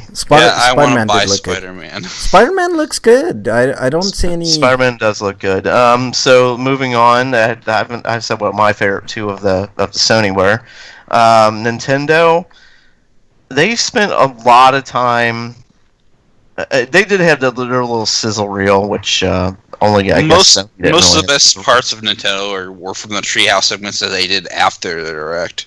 Yeah. Okay, see, I didn't see all that stuff, but as far as their show goes, the Pokemon Plus ball just makes me want to laugh my ass off. Yeah. It does. $50 for that thing. Yeah. Are you flipping kidding me? No, $50. That $50. is It is basically the same pricing mentality as the Switch Pro controller, but it's only $20 less. Oh my god, that makes it even better. Yeah. And you know, the the only absurd controller of this generation. The only thing that would make me laugh harder is if Nintendo charged $7. You know. Yeah, that's it's taken cool. them forever, but there's finally a Mario. No, I'm Kart glad. that- Now we can all be dicks to each other. Yeah. I need to get a Switch, and then we I can know, all I play need Mario to get a Party and Switch. hate each other. Yeah, I need exactly. to Switch just to grief people in Mario Party. You're right. Yeah. And then Nintendo spent a lot of time on Super Smash Bros. Ultimate, which looked pretty fucking awesome to me. Yeah. Yeah. And they brought Ridley. They people wanted Ridley. They gave us Ridley. Yeah. They've jam packed that. Any character that's ever been in Smash Bros. They put into the game. Oh yeah, speaking And of this just- white guy in this video. Hold that on, Frank Eric. explained. Hold on, Eric. What were you saying, Break? Did What video? You, What? you were saying something. An Echo Fighter, which has completely different moveset from the character that they're basically a clone of. Yeah. So they're not really clones anymore. Yeah, that's really Or cool. Mega Man, Ryu, and damn Metal Gear Solid dude. Snake's in it. You know. Yeah. They've added everyone who's ever been in Smash Bros, which is pretty cool. There's a couple of big AAA games that I was actually pretty impressed with. Anthem. I've been on that for a while. I was impressed with Anthem too. Yeah. Yeah, I'm was still impressed worried with they'll it. fuck it up somehow. I know, Eric. I know your hesitation. I feel the same way. Look what they did with fucking Mass Effect in Rome. Assassin's Creed Odyssey, I thought was interesting. Kind of a Roman aspect to that.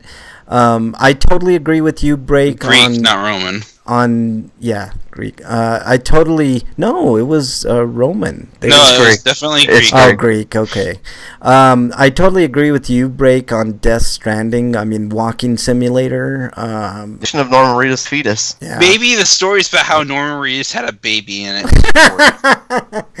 And why he keeps his fetus in his backpack. Yeah, That'd be exactly. an interesting story. Last of Us 2, we got a little bit of gameplay from Last of Us 2. I think that's going to be a great AAA title. I hope Odyssey fixes some of the issues I had with Origins, like the fact that like most quests didn't give you big rewards and didn't have strong story content to back them up, and most of them were all samey. Yeah, I got really high hopes for Anthem. I want that game to be good. It looks fantastic. I think it's going to be good. And finally, I was really impressed with the RE2 remake. I know you wanted to get into that, Breakman, a little bit. So from what I could tell, I looks didn't. like it plays like thought you a did. little bit of 4 and 7. Yeah. But yeah, I think you meant Eric, but I thought you wanted to talk about no, that. like I'm just okay. It's a remake of Resident Evil 2. It looks okay. good. I was. I mean, impressed. it looks good and all. I liked it for its time, and thank God they're changing controls. But the last time when I played the original, I just remembered at the time like their tank controls were old. Yeah. All right. What about Fallout 76, Break? Are you any more excited or less excited now that E3 has come and gone? I'm thinking about pre-ordering it. Wow. I think it's less exciting to me because I played a game like I forget what it was called now, but Absolver, that's what it was, where basically anybody in the game, since it's online, could probably just walk up and kill you whenever, and even though you're minding your own business, You can play single player only. that would be They went impressive. out of their way to say that. Yeah, that's good. yeah, but like it made it. They made no, it sound like, but they went made out of it- their way to say there's a single player mode, single player yeah. only.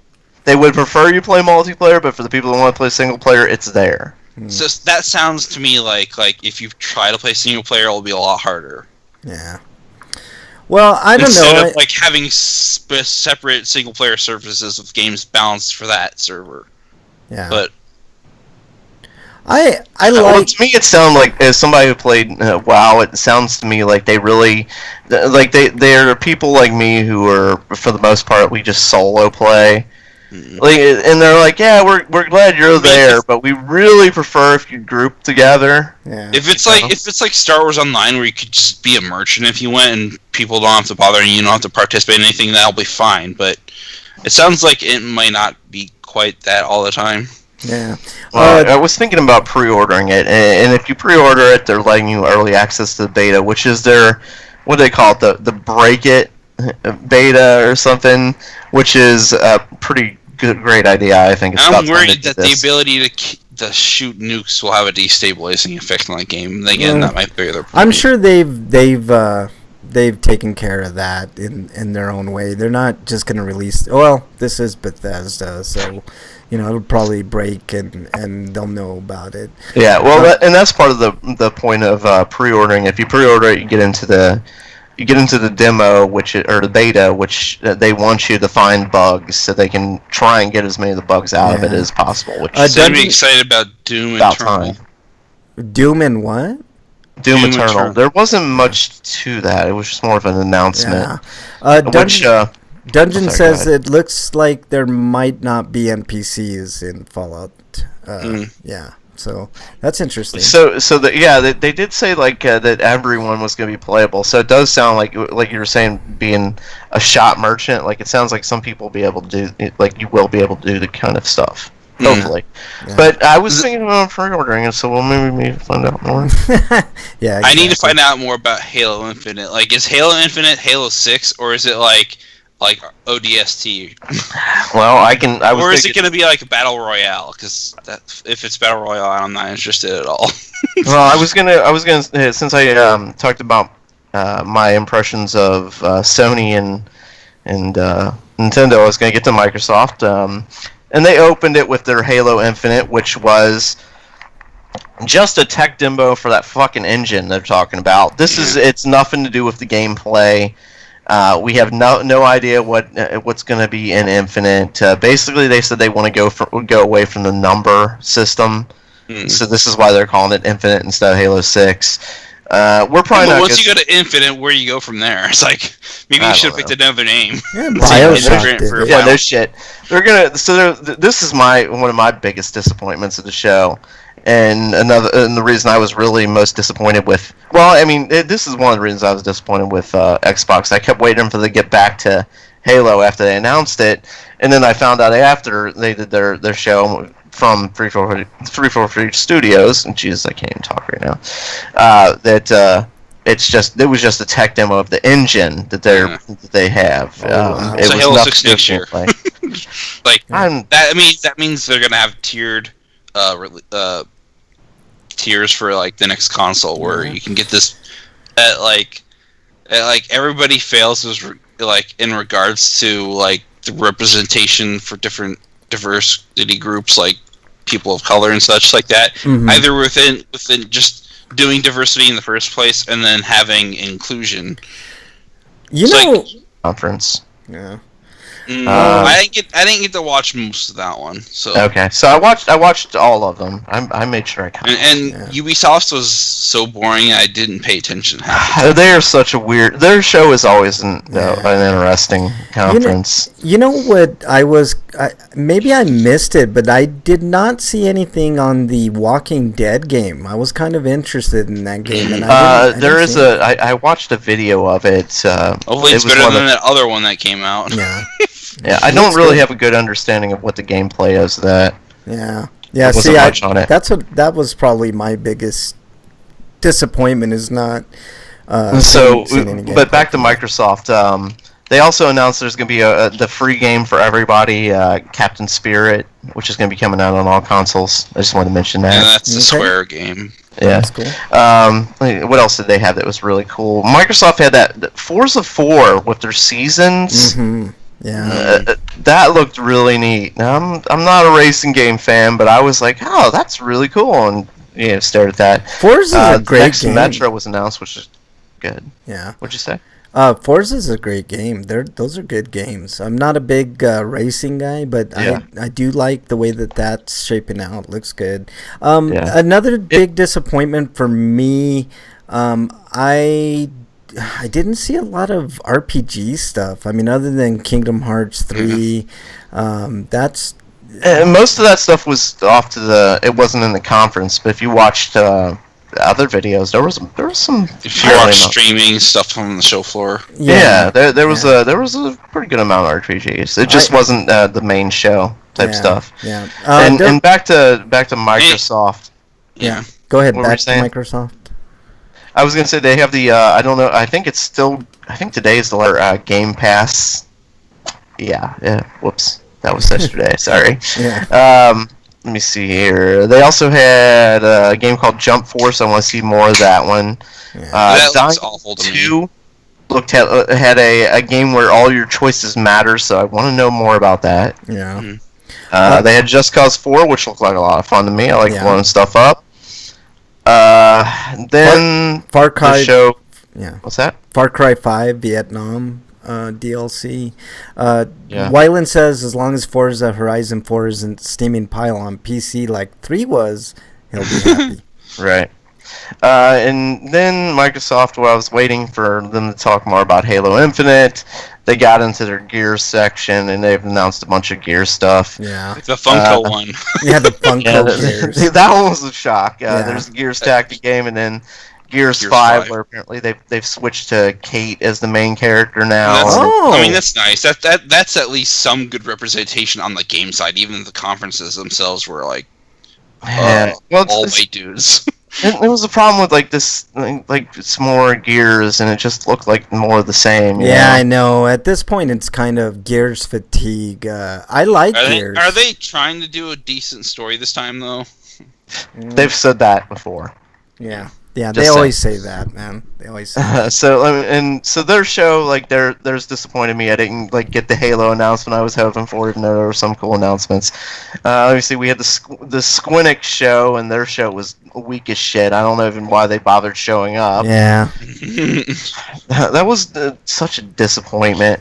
And because I guess the Direct couldn't fit in promoting Octopath Traveler, Square did it for them because Nintendo is the publisher of the North American version of this game as well as the European version. So, did anybody see anything on Dragon Quest during the show? Cause Square had Dragon Quest trailer on theirs, and I think they played on the show floor. They had like gameplay footage you could watch, like 15 minutes of the game or something. I didn't see it. I'll have to look online and take a peek. Is it action RPG or is it traditional turn-based? It's traditional. Good. I'm glad they That's didn't. like bread and butter of Dragon Quest. Yeah. No, I know. I would have been disappointed. They almost tried to make 9 an action RPG, and people were like, "No." Yeah, I'm glad they didn't. That's good call. No, Frank would cry. Oh God, he'd cry for weeks. He'd be inconsolable. I would be. Frank, we're gonna do an episode show. I can't. I'd be so depressed. I think the negative side effect from that though is that they stuck too tightly to tradition. I'm okay with it. I'm okay. It's fine. As long as it looks pretty in the future. Ashen was another one that I saw that underwhelming E3, even though there was lots of I think the shows were underwhelming, but I don't think the overall E3 was underwhelming. It was just I think the biggest problem was most of the games aren't coming out till next year. But let me I still haven't talked about what my favorite stuff was. Ahead. First I want to get into the Ubisoft real quick because I'm confused. The Beyond Good and Evil 2 game, what the fuck is it? Yeah.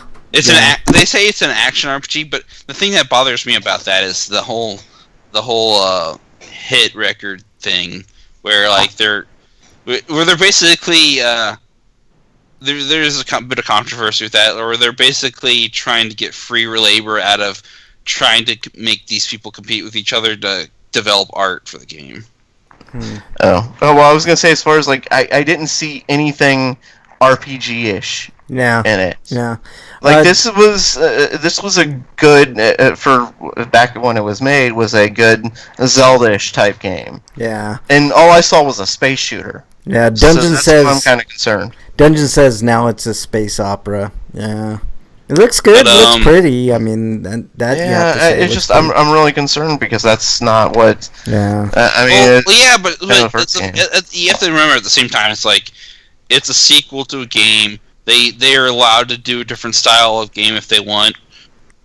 And maybe it'll be a better fit for the series. Yeah. But That's a possibility. But we saw nothing but CG because that's all E3 ever fucking does. Yeah, that's the Yeah, one there's a lot of complaint. that. All CG, like it, I mean, we were calling the normal Reedus Death Stranding game a walking simulator because we don't know what the gameplay is. Yeah, I know. I That's wish all you see them do is walk. that's my critique of like these big shows. They need to Another like thing I'm going focus to on complain about gameplay. is Sony. It's like Sony is being asses about the whole Fortnite thing.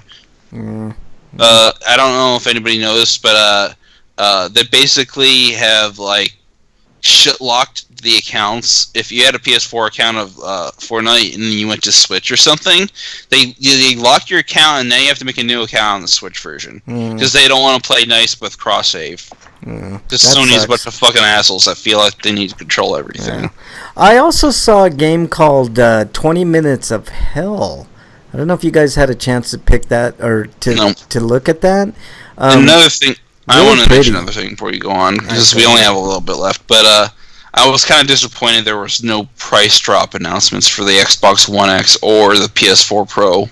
Yeah. Well, they had that sale going on where they dropped it for $50 for like a month or something. I don't know if you saw that, but yeah, there's a $50 temporary price drop. What were you gonna say, Break? What were some more of your? Okay, my I had just really a couple more things. The first I'll say is the game that I saw that most impressed me, and I'm weary because I thought the first game was a pile of shit.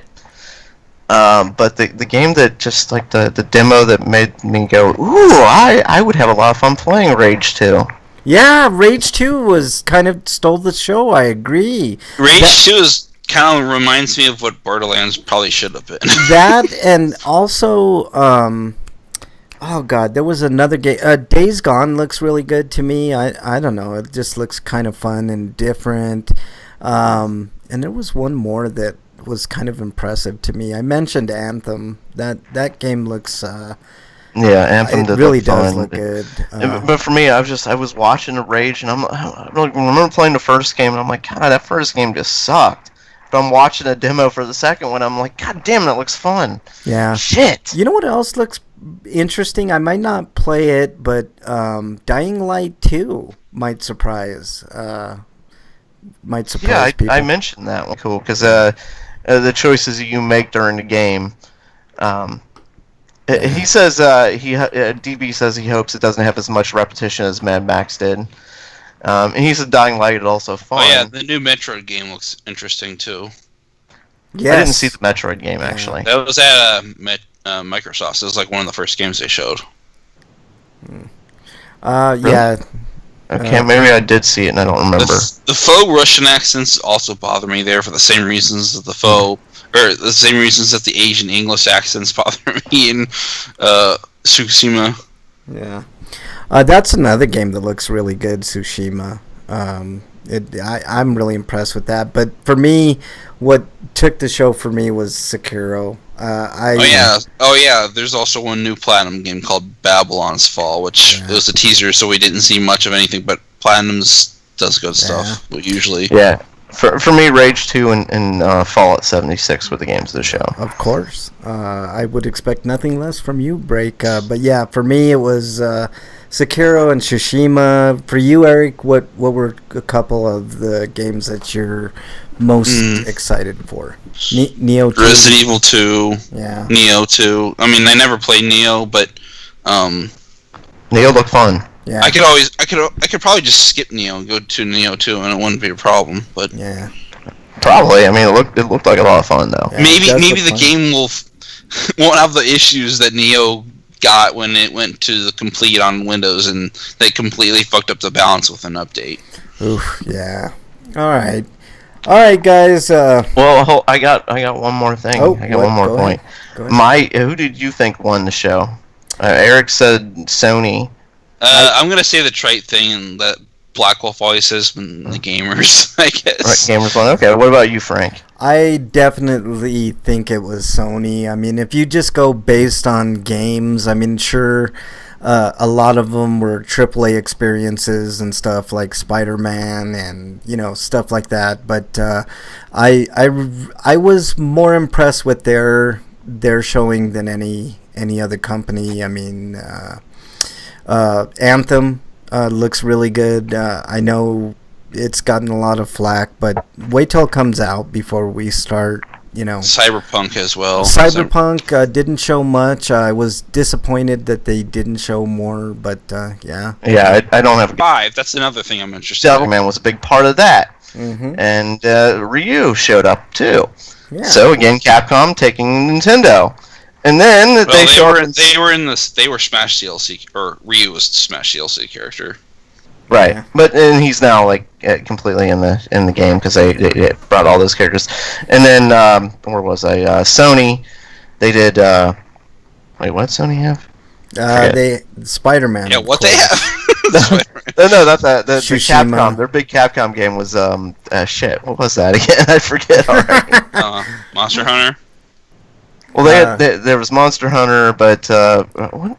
Sony's big. What the fuck did they show? Oh, Resident Evil Remake. Resident Evil 2 Remake. That was one of the 5 big games they showed. Dungeon so says... for me, Capcom they were the most dominating force there, and it was the old school Capcom. Yeah. Because think about the titles they showed: Devil May Cry, Mega Man, which was also in the sizzle reel in Nintendo. Just these classic Nintendo or Capcom franchises. They need to do something with Street Fighter. Like a Street Fighter Anniversary is coming out this later this month. Yeah, I think it already is out. Or is it out already? No, next week I think. Okay, that's what I thought. I didn't think it came out until later in the month. Dungeon says trailer for Cyberpunk 2077 made it this E3 worthwhile. Been waiting a long time to see that. Old school Capcom did good, he also says. So yeah. Yes, for me they were the big winner of this show. I need to find out why Nero has a cyber arm now. Yeah. All right, that's about it, guys. Unless you have any parting shots before we get the hell out of here. Anybody have anything else? Yeah. See. He says it out. He says it's out. See, I thought it was not Frank. Really? Yeah. See, I knew it was. Shut up, Frank. I'm not listening. It didn't get much buzz over the week, so who knows? I don't want to hear "I told you so" from Frank. Shut up. I told you so. It came out in May. Break plugs, please. Oh, it came out in May. Goddamn, I'm behind. Yeah. See, I knew it. I knew it. Like, okay. How dare you? Whoopsie. How dare you guys? Yeah. Always, shut up, Frank. Always trust Frank Branches. All right, break plugs. Probably not worth the price they're asking now, though. I'll get it on a sale, but yeah, I wonder how much it is. Probably $40 or $30. Especially by then, they'll have the netcode fixed, hopefully. Yeah, hopefully. It's probably like $40 or more because I'm thinking $30 for the 30th anniversary sounds like it's $30, I think, because I remember it being cheaper than Street Fighter 2, Ultra Street Fighter 2. So that's the right price then. I think that sounds like because there are a lot of games. $30 for its 30th anniversary. Haha. Yeah. I see what you did, Capcom.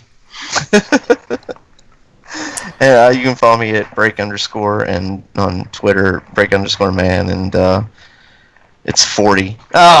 Really? Dang it! Maybe I saw it on sale or something then. As Amazon.com, Amazon Prime price or something. Or pound RPGrinders at RPGrinders, whatever. I don't even care. Nobody sends anything to it. Yeah. Oh, that's good. Bridget did this week, so. I know, and she tried to make me speak German-ish. I don't know, German slang. I don't know what I don't know what to say. Exactly.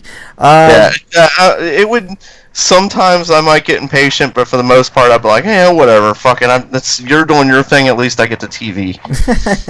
Eric, you could find me at different sites I've written reviews on games for, like BostonBastardBrigade.com, TotallyGN.com, and the review for Battle Chasers Nightmare on the PS4 is up there.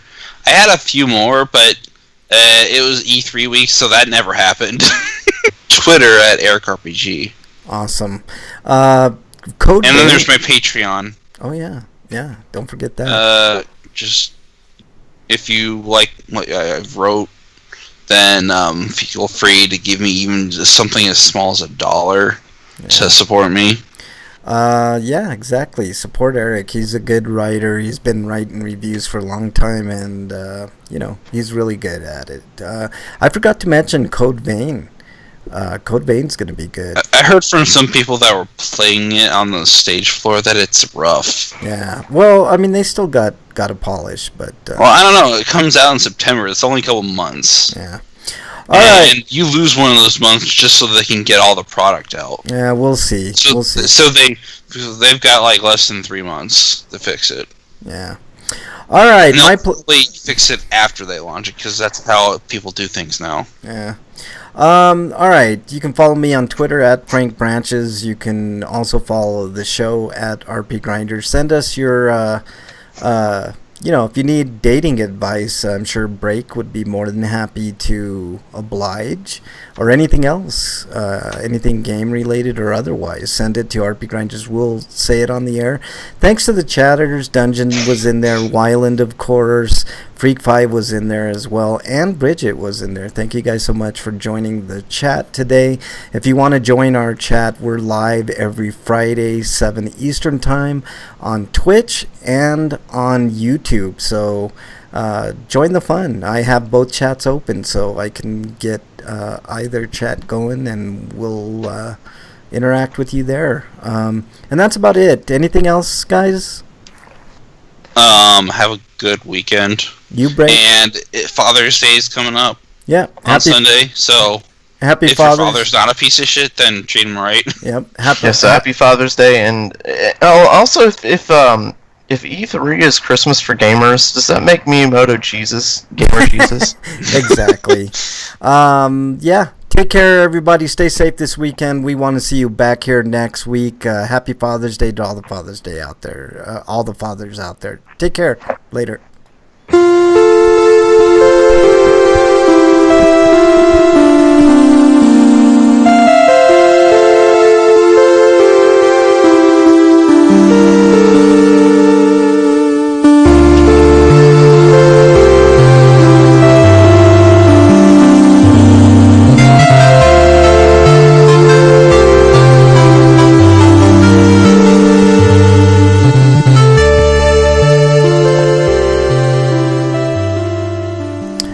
Later, everybody. Dungeon.